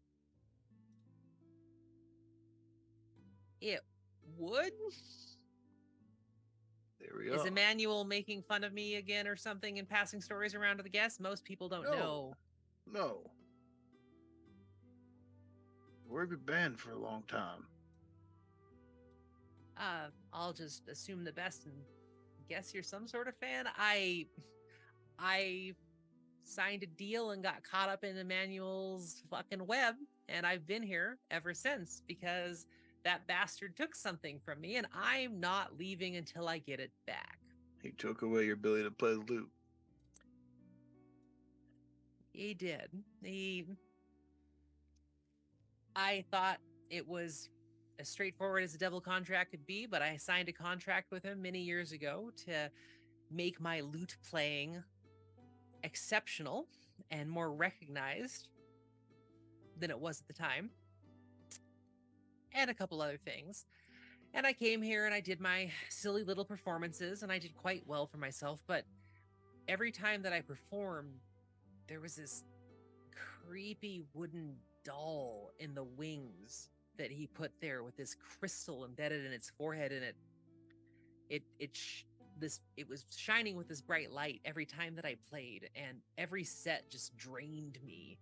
I felt more and more drained, and by the time I strummed my final note on my lute, I couldn't play music. I couldn't even think of a rhyme. I couldn't think of a lyric. I couldn't hum a tune. It was all gone. And Emmanuel showed up, charming as ever, and said that he'd teleport me back to Faerun, exactly where I was in Baldur's. But I declined because I feel that if I ever leave this place, I lose my only chance at getting whatever that is that he took away back. So I've worked as a cloakroom assistant since then and lived here and spied on Emmanuel as much as I can. Well, I'd love to help you out if we can. You've been a great help, actually. So there's a creepy doll in the wing when you performed? Yes, I'm pretty sure it's the thing that he uses. It's always there. There's always one of them, no matter who's performing up there, even if it's people that look like they're actually from this level of hell. It's always there in the wings with the faint You'll, glow on his forehead. He'll pull off the hood and take the hat off real quick, Hmm. or shift back to what he looks like normally. And she just kind of jerks and leans back in the chair a bit and goes, "Well, that makes a little more sense that you're not actually a half devil. Of course. You're an I'm- unlucky soul, aren't you?" Got a group of us out here. Mind if we all come in here for a minute? Bring him in. Hello. Walk back out. Everyone, we got a friend in here. Come on in. And she waits for everybody to come in the room, and like when the last of you enters the cloakroom, she motions for one of you to shut the door. Right. I go in. And if everybody just wants to make a history check for me really quick that wasn't in the room, make a history check and we'll see if you recognize her as well. She was a pretty famous bard, so you've probably heard of her to some extent, but I am Just- proficient in the loot. Do I get that at advantage? you do, yes. If you're proficient at the loot, you get it at advantage. I got a 18. 15. The second that, yeah, those are some great rolls. A 17, 15, and a 19. As soon as you all round the corner and walk in, oh, you got it. Wait, you're 4 and a rolling with 3. advantage. No. That's unfortunate. You're the only one. You're the only one. But despite that, the way that you gave that intro with the very specific history of all these bards, I'm just gonna kind of overrule that rule so there's no way Okay. you don't recognize her, because it wouldn't I would've- logically make I would have sense found it to me. hilarious if he just didn't know that one. particular Yes. Yeah, that's one That was particular good. Oh, one. I should have asked for her too. What was I doing? No, in this case, she isn't the level of famous of the ones that you wanted abilities, but you know of her. Okay, So good. so turning the corner and coming into the room, each one of you very quickly recognizes Talia behind the desk. Swiftwind, right? It's Some of you might have heard her perform. Some of you just might know of her, sort of thing. I am certain I've only heard of her. Yeah.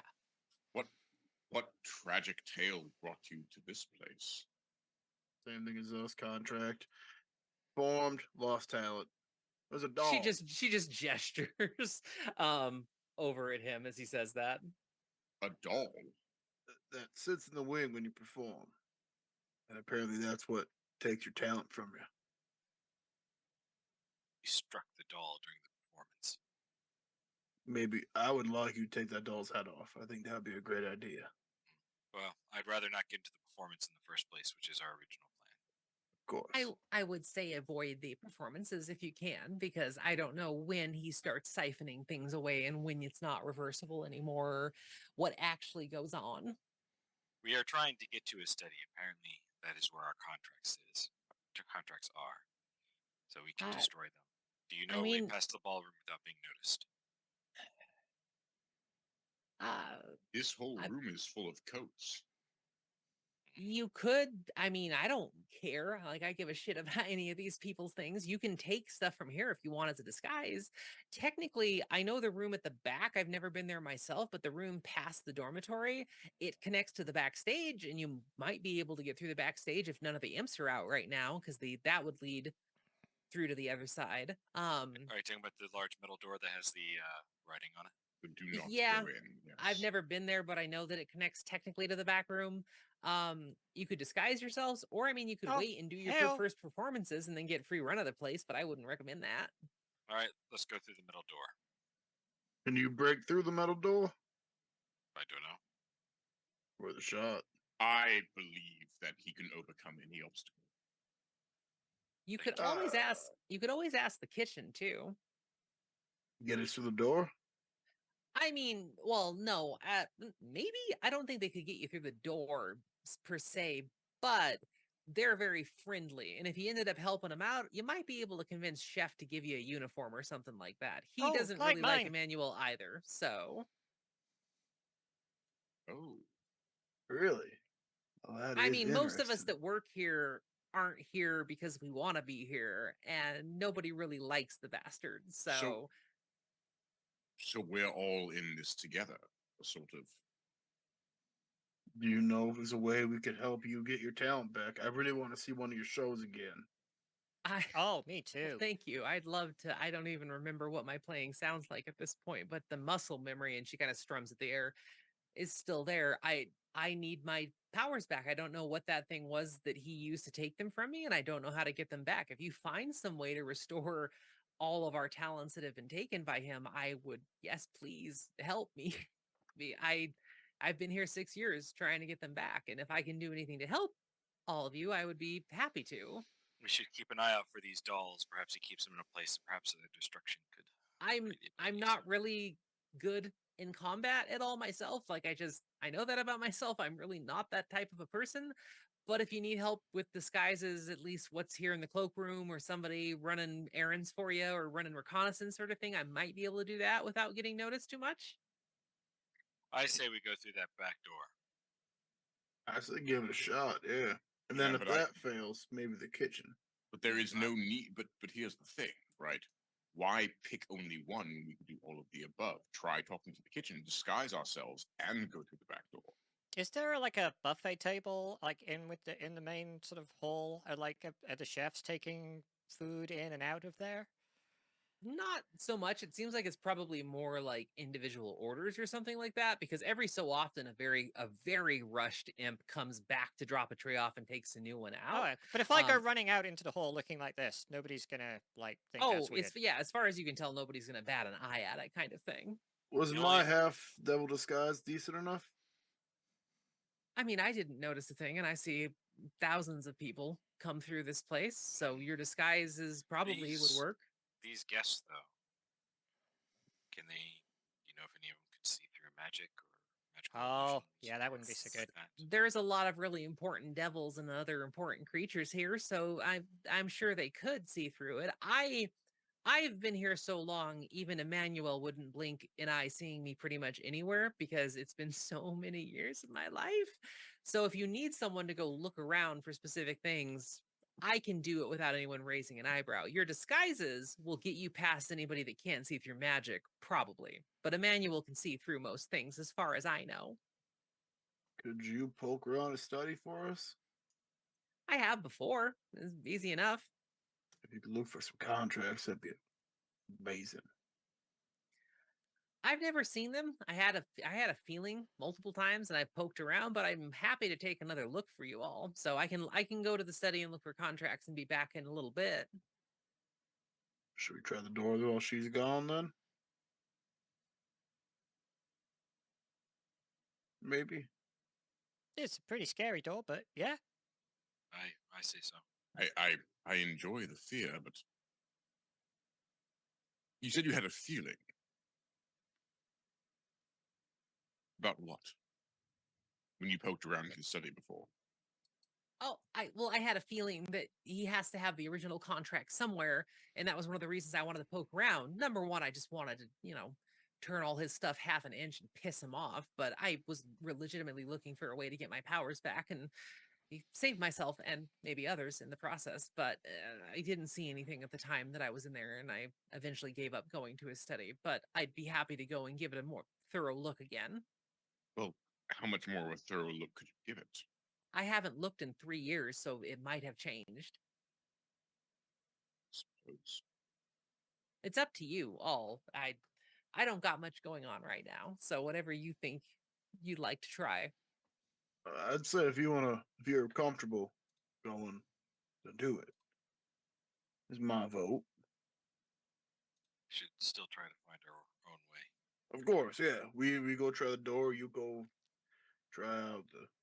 Well, yeah, and even if we find the contracts, we don't end up helping you. So let's see what we can do to help you before we destroy the contracts. If there was anything, any of these dolls, whatever, the room that says "Don't enter" seems to be a likely place to keep such things. That's where I would store a scary magic doll. Especially if it connects to the back room, Yep. then it's easy access to the wing. Some of the guards call it the doll room. So I assume that's where it is. Sometimes very loud racket comes from back there, like otherworldly wails and things like that. So the room. We can nobly defeat anything that's in there. Maybe that's just people getting their talent taken from them. Well, Let's I mean, go when find out. mine was taken, it didn't make a sound, but I'm more than happy to go do that looking for all of you, though. Sure. Why don't you go check it out, and if we can't find a way in, we'll meet you back here and see if you had any luck. All right, well, good luck. And she hops off the stool and kind of adjusts her own little. It looks like she's probably still wearing the same clothes that she was transported 6 years ago. And she adjusts her little bardish outfit that's kind of green and brown leathers, and she runs a hand through her messy hair and brings it up into a ponytail, and she heads on out and confidently walks out into the hallway and then right onto the dance floor and vanishes. All right. I immediately go towards that door. Okay. Lead on, big guy.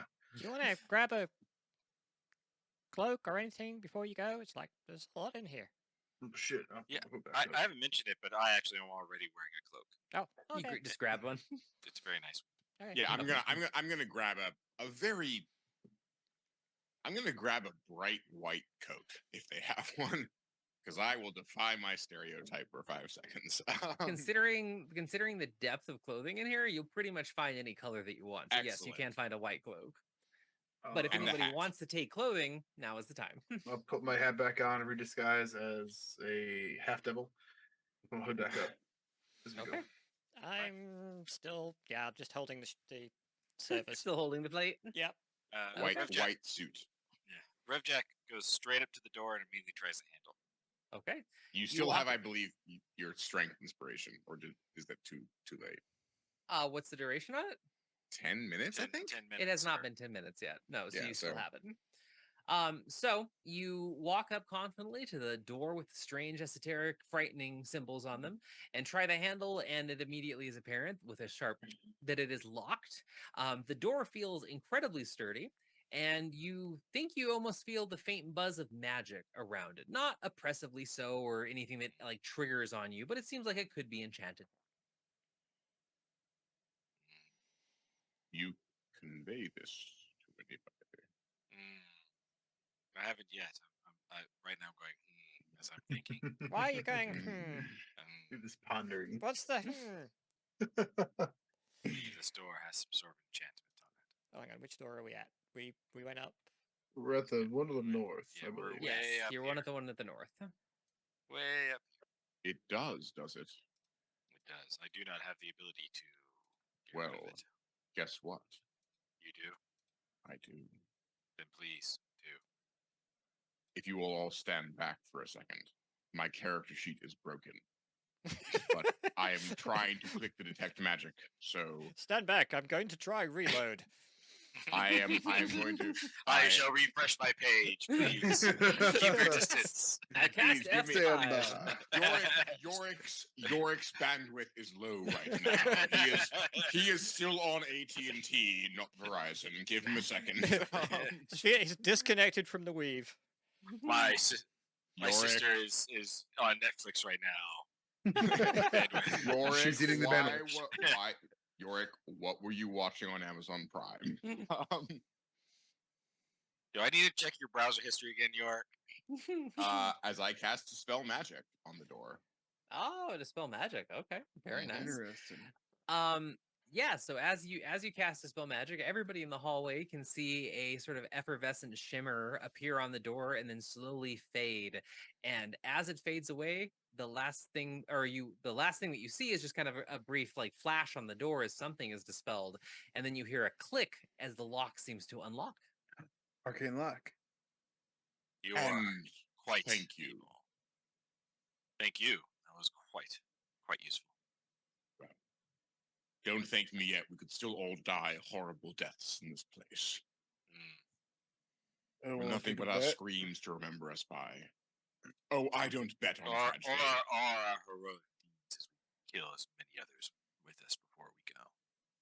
Why not both? Norpol, you want to take a bet on this one?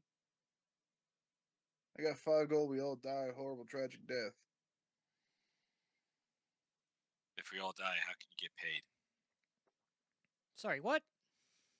He I gets got- paid in the death. I got 5 gold. We all die a horrible, tragic death. But if we all die a horrible, tragic death, then you don't get paid. This is He true. gets paid in the death. The satisfaction. I get It's- paid. Yeah, and but he's no not one- betting death. He's saying 5 gold. Why don't you go through first? Just because you seem to be the strongest of us all. The most heroic. The most prone for a tragic fall when you go through the door and something horrible happens and oh no. I'll go first. And I go through the door. What mostly a good just, idea. Mostly just to get the pandering to stop.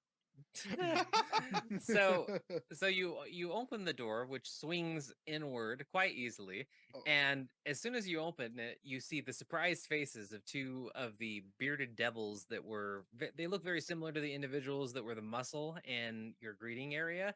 These ones are wearing plate armor and have swords at their sides, and they both turn in surprise, having not noticed the arcane lock being dispelled, and they both just stare at you, and eventually one of them goes, "Guests aren't allowed back here." You're saying they're wearing plate armor? Yes. Because I have the heat metal spell. About to ask if that's why you were asking. I was just about to ask, Yeah. oh, they're wearing About to metal. get spicy. Yeah. I don't know if devils though are like resistant to heat or anything like that though, which would make that whole thing pointless. It'd still be funny. Yeah, the heat metal's a good spell. Yeah, you know what? Either we fight our way through these things, we lie our way through these things, which I don't think I'll be able to do. So I cast heat metal on the one on the left. Okay, go ahead and roll it.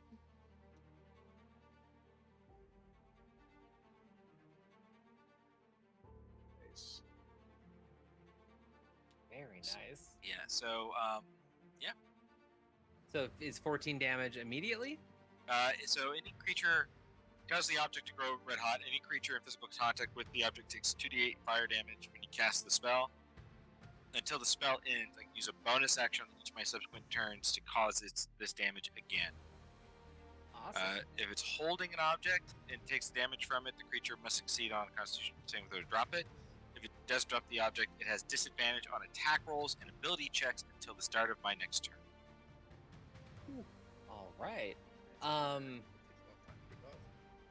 So, sorry, let me check something. So I because there's a vocal component, I say something along the lines of the fires of hell shall contain you. And Awesome. And then literally contained by the fires of hell in their armor. that's right. So yeah, you guys down the hallway, around, above, between legs, you see this scene play out of the surprise guards and their response to the intrusion, and then the armor of one of them turn molten red as they cry out in pain. I'm going to kind of go loosey-goosey with this a little bit. This is kind of like a surprise round because of the way that combat was initiated. So what is everybody else doing before we get more formal about I it? think it's safe to say that was my surprise. Yes. Yes. Yes. But what's everybody else doing kind of as a free action before we go to an initiative order? I am going to. Oh wait, I'm gonna wait for you to get in first. I'm gonna Misty Step. Misty I get Step? one. I get one free per day. Okay. I'm gonna Misty Step in here behind them. One more space. 30 feet. There we go. All right. So you misty step into the room. Mhm. And as you do that, as you misty step into the room, just so for everybody's information, so this room that you've entered, it's very cold, much colder than every place you've been so far, which typically is a little bit of a warmer side here in the Tower of Song. The air is very still. It smells a little dusty in here, like it's not used that often. There's a pair of soft white globes of magic light that are kind of hanging up on each part of the room opposite the door. shining down like a gentle white light, and they illuminate rows of wooden dolls. Each of these wooden dolls is about the height of a human, though some are smaller, and they're carved from smooth blocks of pale brown wood. Some have intricately worked fingers that have tons of joints on them, and they hold actual instruments. Others have mouths that look way too detailed, and one or two of them is open, and you see actual teeth, like human teeth, inside these wooden dolls' mouths. The dolls hold the talent. And they all stand on these like stone, little slightly raised stone slabs bearing a bronze label at the bottom of the stone slab with someone's name on them. They hold the talent. And there's a gem of white crystal in each one of their foreheads that slowly pulse at a steady rhythm, almost like a heartbeat.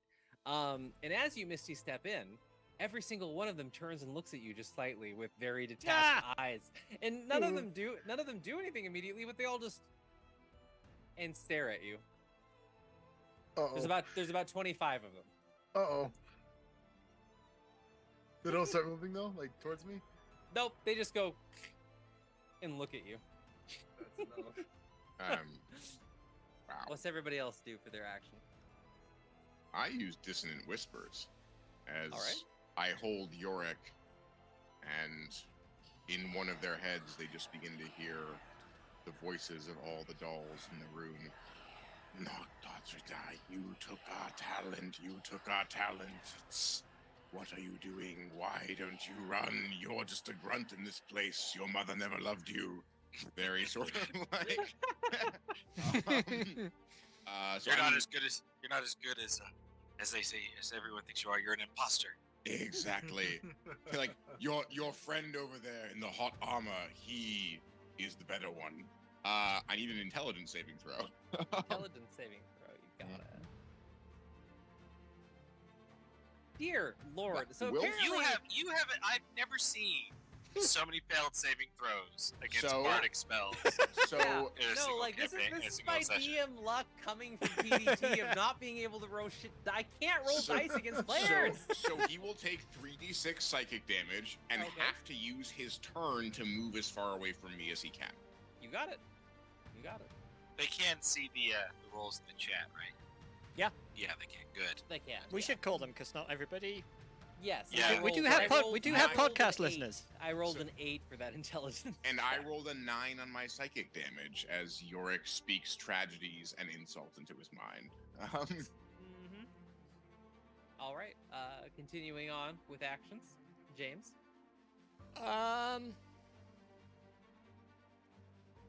Well, I was going to do something, but he just buggered off. So instead, he Nopo grabs the loot, strums on it a few times, which causes everything else to go off simultaneously. But in particular, he's using the DOS loot. It's not putting up the description, but it has some spells stored in it, one of which is invisibility, which he casts Okay. on himself. Oh, okay. So goes invisible then. Yes, level 2 invisibility. All right. So Before combat kicks off, I want to remind Evan that the bardic inspiration I gave him, which is still in effect, Fuck. you can spend it if you make any attack that uses an attack roll. You can add that to damage. If I you get to want. damage. You can With add that? to damage with Will that. apply to Wait. sleep? No, because it's an attack. It's something that you have to make it like saving throw based stuff doesn't. Okay. Yeah, Targeted so spell it- attacks. Yeah, and you can also use it on your AC if you get attacked after the die roll, but before before it's declared as a hit. Like so, after you Okay. know what the result of the die roll before Kira tells you the final, it's above your AC. Yeah. You can add it to your AC. Sick. Awesome. all right. Well, that concludes our actions from the surprise there. So we'll go ahead and get into initiative order. I'm actually going to need James's help for this. I don't know. Do we want to do it like the way that Roll20 does? Because I haven't done their initiative tracking system. Or do we want to do it more traditional way? Where we just roll and track it without having to use the VTT to do it. We can roll and track. It's fine. Okay. Yeah. No, I'm happy. I'm happy to do that. So go ahead and roll your initiative, and I'll roll for these guys and probably get horrible rolls. So Well, I rolled a 3, so a total of 6 for mine. I rolled a then- natural 1 for then a 4. I get a I then I rolled get a natural 4. 20 when it doesn't matter. Well, I mean it 14, does matter. But... sorry. It's not bad, actually. 13. I'm not ready for fight. All right, 1 second. Let me enter this really quick. All right, so the enforcer that is has the bright hot armor got the 20. The one that is going to have to run away got the 4. So I'm going to go ahead and put them into the order. It looks like Nick has a 14 total. I do. David has a 6. I do, despite a decent initiative. I know, which is always It's always a shame. unsatisfying. Always sad. to see that. That's the one unfortunate thing about initiative is like, yeah, if you get stuck at the end of the order and it's like a very long list, it's very unsatisfying sometimes. Well, It just doesn't narratively fit. That is one of the nice things about Call of Cthulhu, and that you don't roll initiative. It's just your decks. Really. Yes. Just- Yeah, I do like systems that have different ways of doing that. Yeah. All right. So it looks like order is going to be the enforcer with the hot armor, Nick James, David Evan, and then the last enforcer, which is great because they're going to be running away this entire time. So we're going to start at the top of the order, and the enforcer that has the armor that is burning them right now, as they are literally trapped in this hellfire. Since it's their armor and not a weapon, they can't do anything to escape it, but they're also not being compelled to do anything, right? It just hurts. Correct. It just hurts. But the downside is, the benefit of doing it against something like armor is that because like the turn I do damage until the start of my next turn, they have disadvantage on attack rolls and ability Oof. checks. So it's Well- actually really appropriate that it's the other one that's running away. Yeah. Really lucky for us, I mean. The dice have been in your favor for that. So far. So I'm just going to reveal a bit of this to give me a little bit more space. So that one is going to go ahead and step up and immediately take a swing at who they know the spell is from. So they're going to go right after Revjek, and they have to roll at disadvantage. So they're going to pull a great sword from their back, and they're going to go ahead and take a swing. Oh, by the way, I will say when Alwyn rolls that natural 1, I'm using poetry and tragedy to regain a bardic inspiration. It's Oh, okay. it's Awen. Awen, sorry. A lot of people Awen. get that wrong. So the guard pulls the greatsword from his back and steps forward confidently, despite smoke literally pouring from the joints of the plate armor, and with a great cry and groan of ah, takes a swing and then another swing, and seems to do some sort of a multi-attack and misses both. Well, misses. Well, sorry, I guess I didn't roll the second set. Misses, miss. The other one would be a 17 to hit. That is a miss. That is a miss. So misses just. I swoosh, am swoosh, I'm actually swoosh. AC 19. Wow. Probably. Oh, that's awesome. Yes, because I get to wear medium armor as a Bard of Valor, and one of the magic items I picked for my character is a cloak of protection. Well, that comes. And in I have a handy then. shield. Yeah. So Nice. he- I decided that was a gap in the group because we're all bards. I mean, I yeah, would- that I paid would play off. I basically No AC play tank. a tank. Yeah. I Oh, also I get love 2 it. melee attacks. Never had a I'm bard basically tank. a fighter with bard spells. Yeah. Well, yeah, But- he But building strength, because my strength's actually not that great. Well, he whiffs all 4 of them as he's most likely just overwhelmed by the sheer amount of pain that he's in right now, which then takes it to Damien. As I reach into my pouch and pull out a bell made of porcelain metal. Ask not for whom the bell tolls. It tolls for thee. and I use Toll the Dead on the one in front of him. I need a wisdom saving throw. Wisdom saving throw coming up. Ooh, wait. What's the roll? The roll is a 14 and a 15 total. for That wisdom. will fail. So he will Fails. take 20 damage as this boom just sounds in his head. The sound, it's very soft for everyone else. Everyone else hears the sound, but for this individual, the sound is deafening, and they stumble back just a little bit. And one hand comes up to clutch their head as they just scream out in pain yet again. And it seems like they are barely on their feet at this point from that. Anything else on your turn? I just say, yes, give in to your inevitable end and speak the words of your demise so we may record it for eternity. That's it. I move Okay. up, 5 feet Okay. to get a better view of his demise. All right. That takes us to Nurpo. How big are these squares? Are they 5? They're 5 feet. They're 5 feet. So if I move to here, am I in 5 feet of this guy? Yes. All right, good. I will move up, and then I will do a force-empowered slam. Ooh.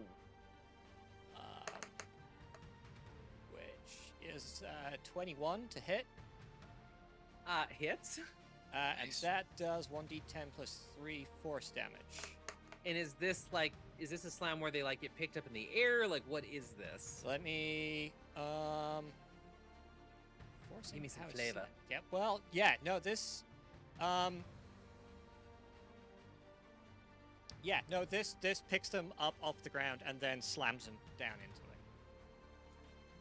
All right. So then, yeah, you see this beguiled devil that is still clutching its head from the horrific sound that's bouncing around their skull from the porcelain bell as their armor is still glowing, and suddenly they get whipped up off their feet a couple feet into the air and hang there for a dramatic moment before slamming into the ground, and you all hear the sounds of sizzling flesh and wood and a little bit more smoke from the armor, the burning into the wooden floor before the glow fades as the individual dies. Slamburger. Oh, Wait, what were his last words? I need to know. Sorry. I just heard sizzle. sizzle. Damien writes sizzle down in his notebook. Anything else on your turn? Nope, that's it. All right. Next up would be Rebjack. Well, Ripjack is going to go after the other target in the room. All right. It might end his running away, but at this point, we're not just going to let him run away. So I'll move forward. Fortunately, unfortunately, the other one's dead. So I don't have my heat metal. And I don't want to use up any more of my spell slots. So I'm just going to come up and whack him with my battle axe. Go for it. First one was a nat 1, so I rolled a 6. That's Misses. a miss. And my second attack, so I get 2, is a Oh, crit. it's It's a a crit. Of course it is. Hey! Of course it is. Roll 20 Oh, all and- around. that's And 20. and Alright. so triumph from tragedy.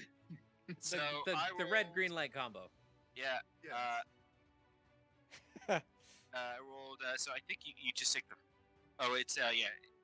I'm using it one-handed because I have a shield, so it's the number on the left. Mm-hmm. So an 8 plus 4, so I rolled 12 damage.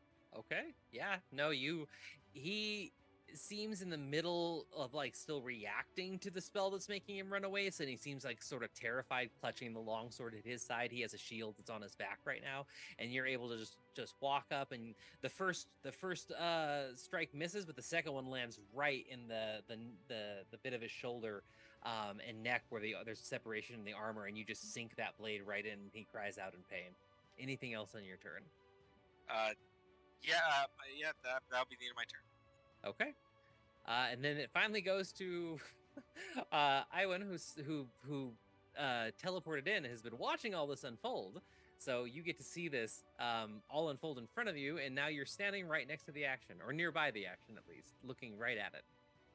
Scan the dolls real quick. Anyone holding a lute or a lyre? Loot. A loot. Roll a d100. D100 rolling 33. 33. All right. So looking around, the ones near you aren't holding musical instruments. So you don't see a lyre immediately. You see one next to you holding a weird set of playing cards. Another one is holding some kind of a contraption with a lot of gears on it, and every single one has something like not that what you would expect in the immediate area around you, and you don't looking elsewhere, you Okay. still don't see a lyre. Okay. With that being done, I am going to cast. Fuck it, I'm not casting anything. I'm pulling my rapier, Okay. and I'm gonna move right here, and I will attack. Okay, go for it. That's a crit. Oh my god. What is this? I want to point out, since that was an attack roll, if you spend the bardic inspiration on the damage, because that's a die, It is doubled. you would double that as well. So I add that's another 2d8 as 2d8 well. 2d8, yeah. to the Okay. damage. So this funny thing about this character, this name I took from a character I'm playing another game. Mhm. Originally started as a bard, became a gunslinger. Oh. He crits at 19s and 20s. I have not my crit in that campaign. Oh. Oh. Not once. I'm sorry. Oh. You have OG Hadrian's luck. You know it took me until session 45 of Endara to get a melee crit, Oh, yeah. right? Like it. So that's 16. At Plus least you additional hit 13. things. That's true. At least I hit things. Yeah, but so I'm that'd be supposed to do that. You're not. 20. 20 29. No, I bet at math. 29. Is it 29? Yeah, because 16 It plus is. 13. It's 29. 29 damage. So you all say Awen move over very quickly and confidently, drawing the rapier and going in for an attack, and what you witness is a very quick series of calculated and precise stabs that seem to find every weak point on the side of the armor. And what that does, they don't seem like they're very deep impacts with the rapier, but it makes this individual twitch and cry out in pain and try to respond, despite their fact their head is still being addled by the spell that hasn't taken effect yet. And they try to reach for their shield, they try to reach for their sword, nothing's happening, and they eventually move in such a way, exposing the wound in the area that Revjack had just hit, and with an expert, casual flick of the rapier, Iwan sends the helmet tumbling off the bearded demon, and then just runs it through the neck, and it flutters and falls to the ground, dead. Revjack, you feel Arwen feels like a hearty hand on his shoulder and says, "Our tales shall be told for centuries." And you would hear from the hallway, "Witnessed," as I just hold up Yorick and record it for posterity. I picked up a thing or two. Come to swordplay. It is a flourish and sheathes a blade. And Right. the room is suddenly very quiet, heavy with the smell of burnt flesh, blood, and burnt wood. And as in the brief quiet that follows, as you all adjust and kind of process what just happened, you all see the heads kind of randomly twitching, lifeless, to look at individuals as you move around. I'm gonna go up and we see those. You mentioned those gems, right? Yeah, I want to take a look at one of those too. Yeah. You know what? I'm not gonna take a look. I'm gonna grab one of those gems, put it on the ground, and smash it with my foot. See if I can't destroy it. You just Wait, killed what somebody. did you wait? With pulsing like a heartbeat, you just killed somebody. No, but I approve the tragic hubris involved in this, that you shall destroy a soul in attempting to save one. Go forth, Radovic, Well, and to be make this fair, mistake. as far as we know, they're not stealing souls. These people still live. They're stealing their talent. Mhm. And maybe So you're about to my- destroy it. Maybe.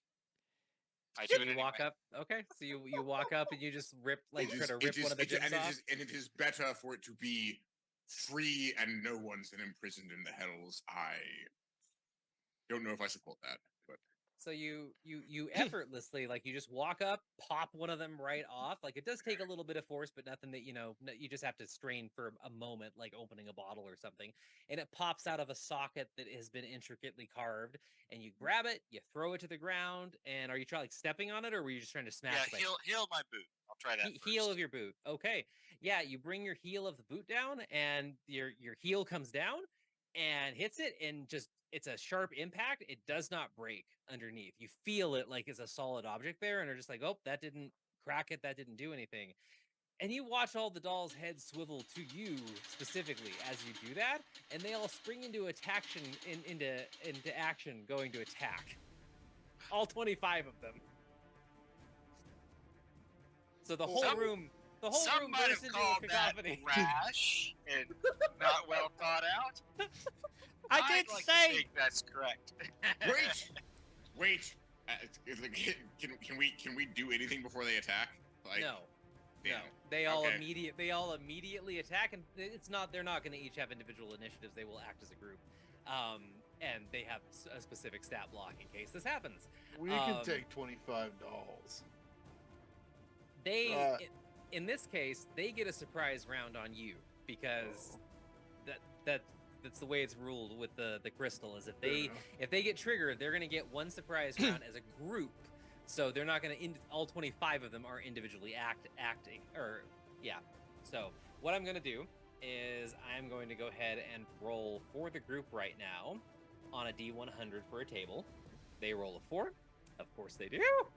I mean, that could be good. You don't know. And all of them are going to start swinging at you with their instruments. They're not all going for Revjack. Like, the ones around Revjack, yes, they immediately just kind of lurch awkwardly to life and take very clumsy swings with, their musical instruments, or, you get batted in the side of the head by a deck of cards thrown by that one that was mentioned just a little bit ago, and it's just like, what was that? But the other ones are trying to hurt you. More concerningly, perhaps, is the fact that all of them start to make a loud din as they do this. Some began singing weird notes, others, the musical instruments are going off as they use them as weapons, and it's quickly turning into a bit of a din as they all lurch into action. So right now their attacks are ineffective, but they're going to be attacking you moving forward. So sorry to do it, but roll initiative one more time, and I'm gonna roll it for the group here. Oh, there's a There it nat is. 20 on these damn things. And I rolled a 6 again. I'll take a 17 this time. It's a little better.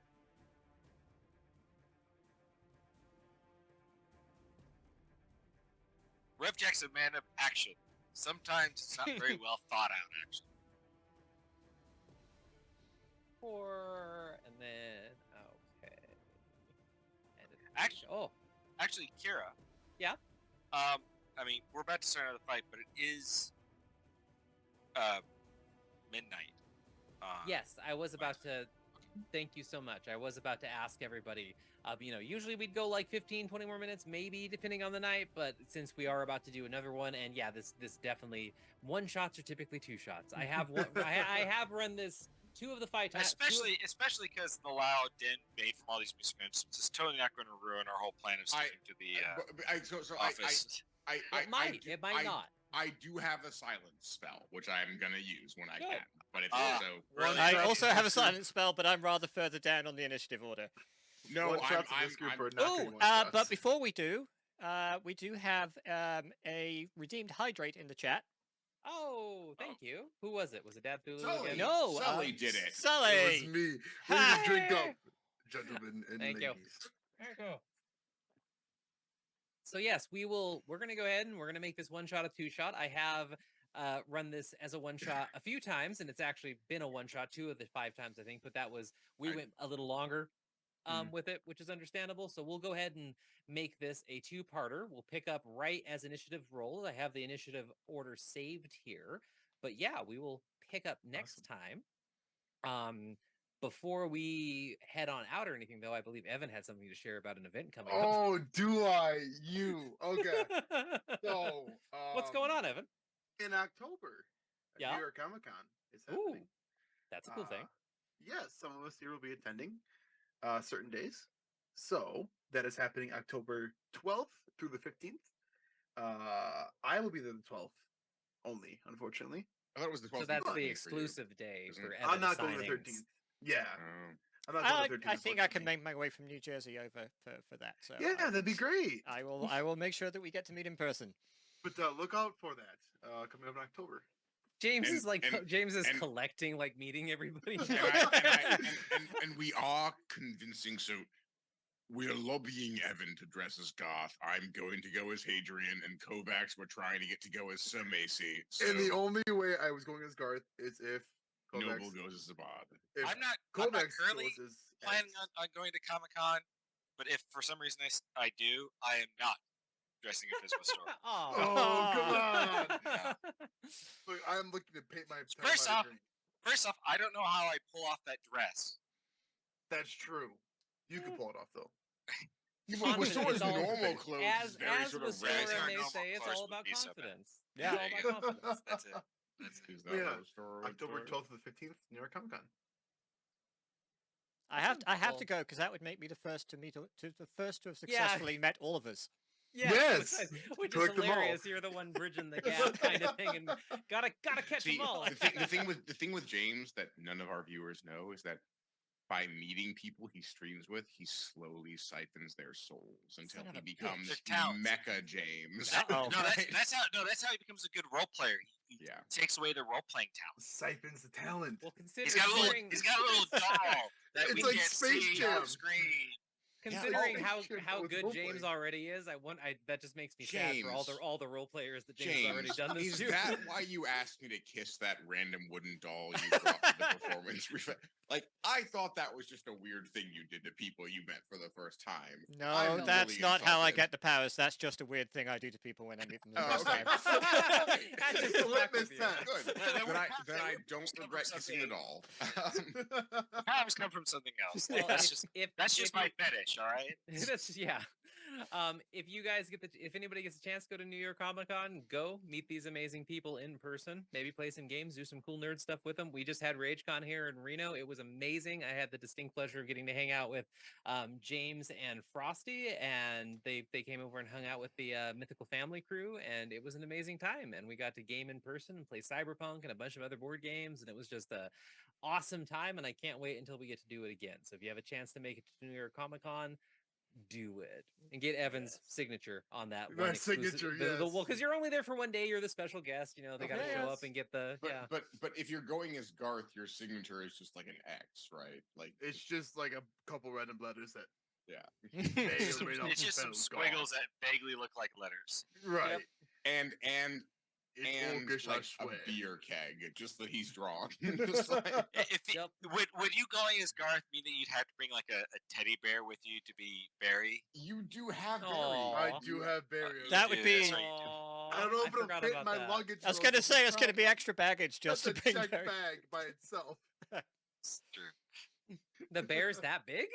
It's Oh, like, 4 foot. It's 4 foot. It's, It's like- huge. Oh, I Yeah, guess I 4 didn't. foot I guess I tall. haven't seen it for. I didn't realize it was that. You tall. can't put Damn. Barry in the hold. You need to get him an extra seat. Nobody puts Barry in a corner. Hey, just carry. Just say this is my carry-on item. No, This is- it's your wait, no, wait, it's, no, it's your it's it's my your emotional support- support Oh, animal. there you go. There you go. Couldn't get it out quick enough Oh, though. It's Barry. stumbling over my words. Ah! This is my Barry. He's very important to me. I need him on the flight. I can't go anywhere without him. But yes, if you get a chance, go out there, meet these awesome people. And in the meantime, if you want to see the second part of this, we should probably be, as far as I know, with our stream schedule moving on, we'll probably be back with the second half of this next week. Same time, same channel, same place. You okay? Awesome. Bye, everybody. Have a great Bye. night. Yeah, Have a good good night, week. everyone. All right, bye bye.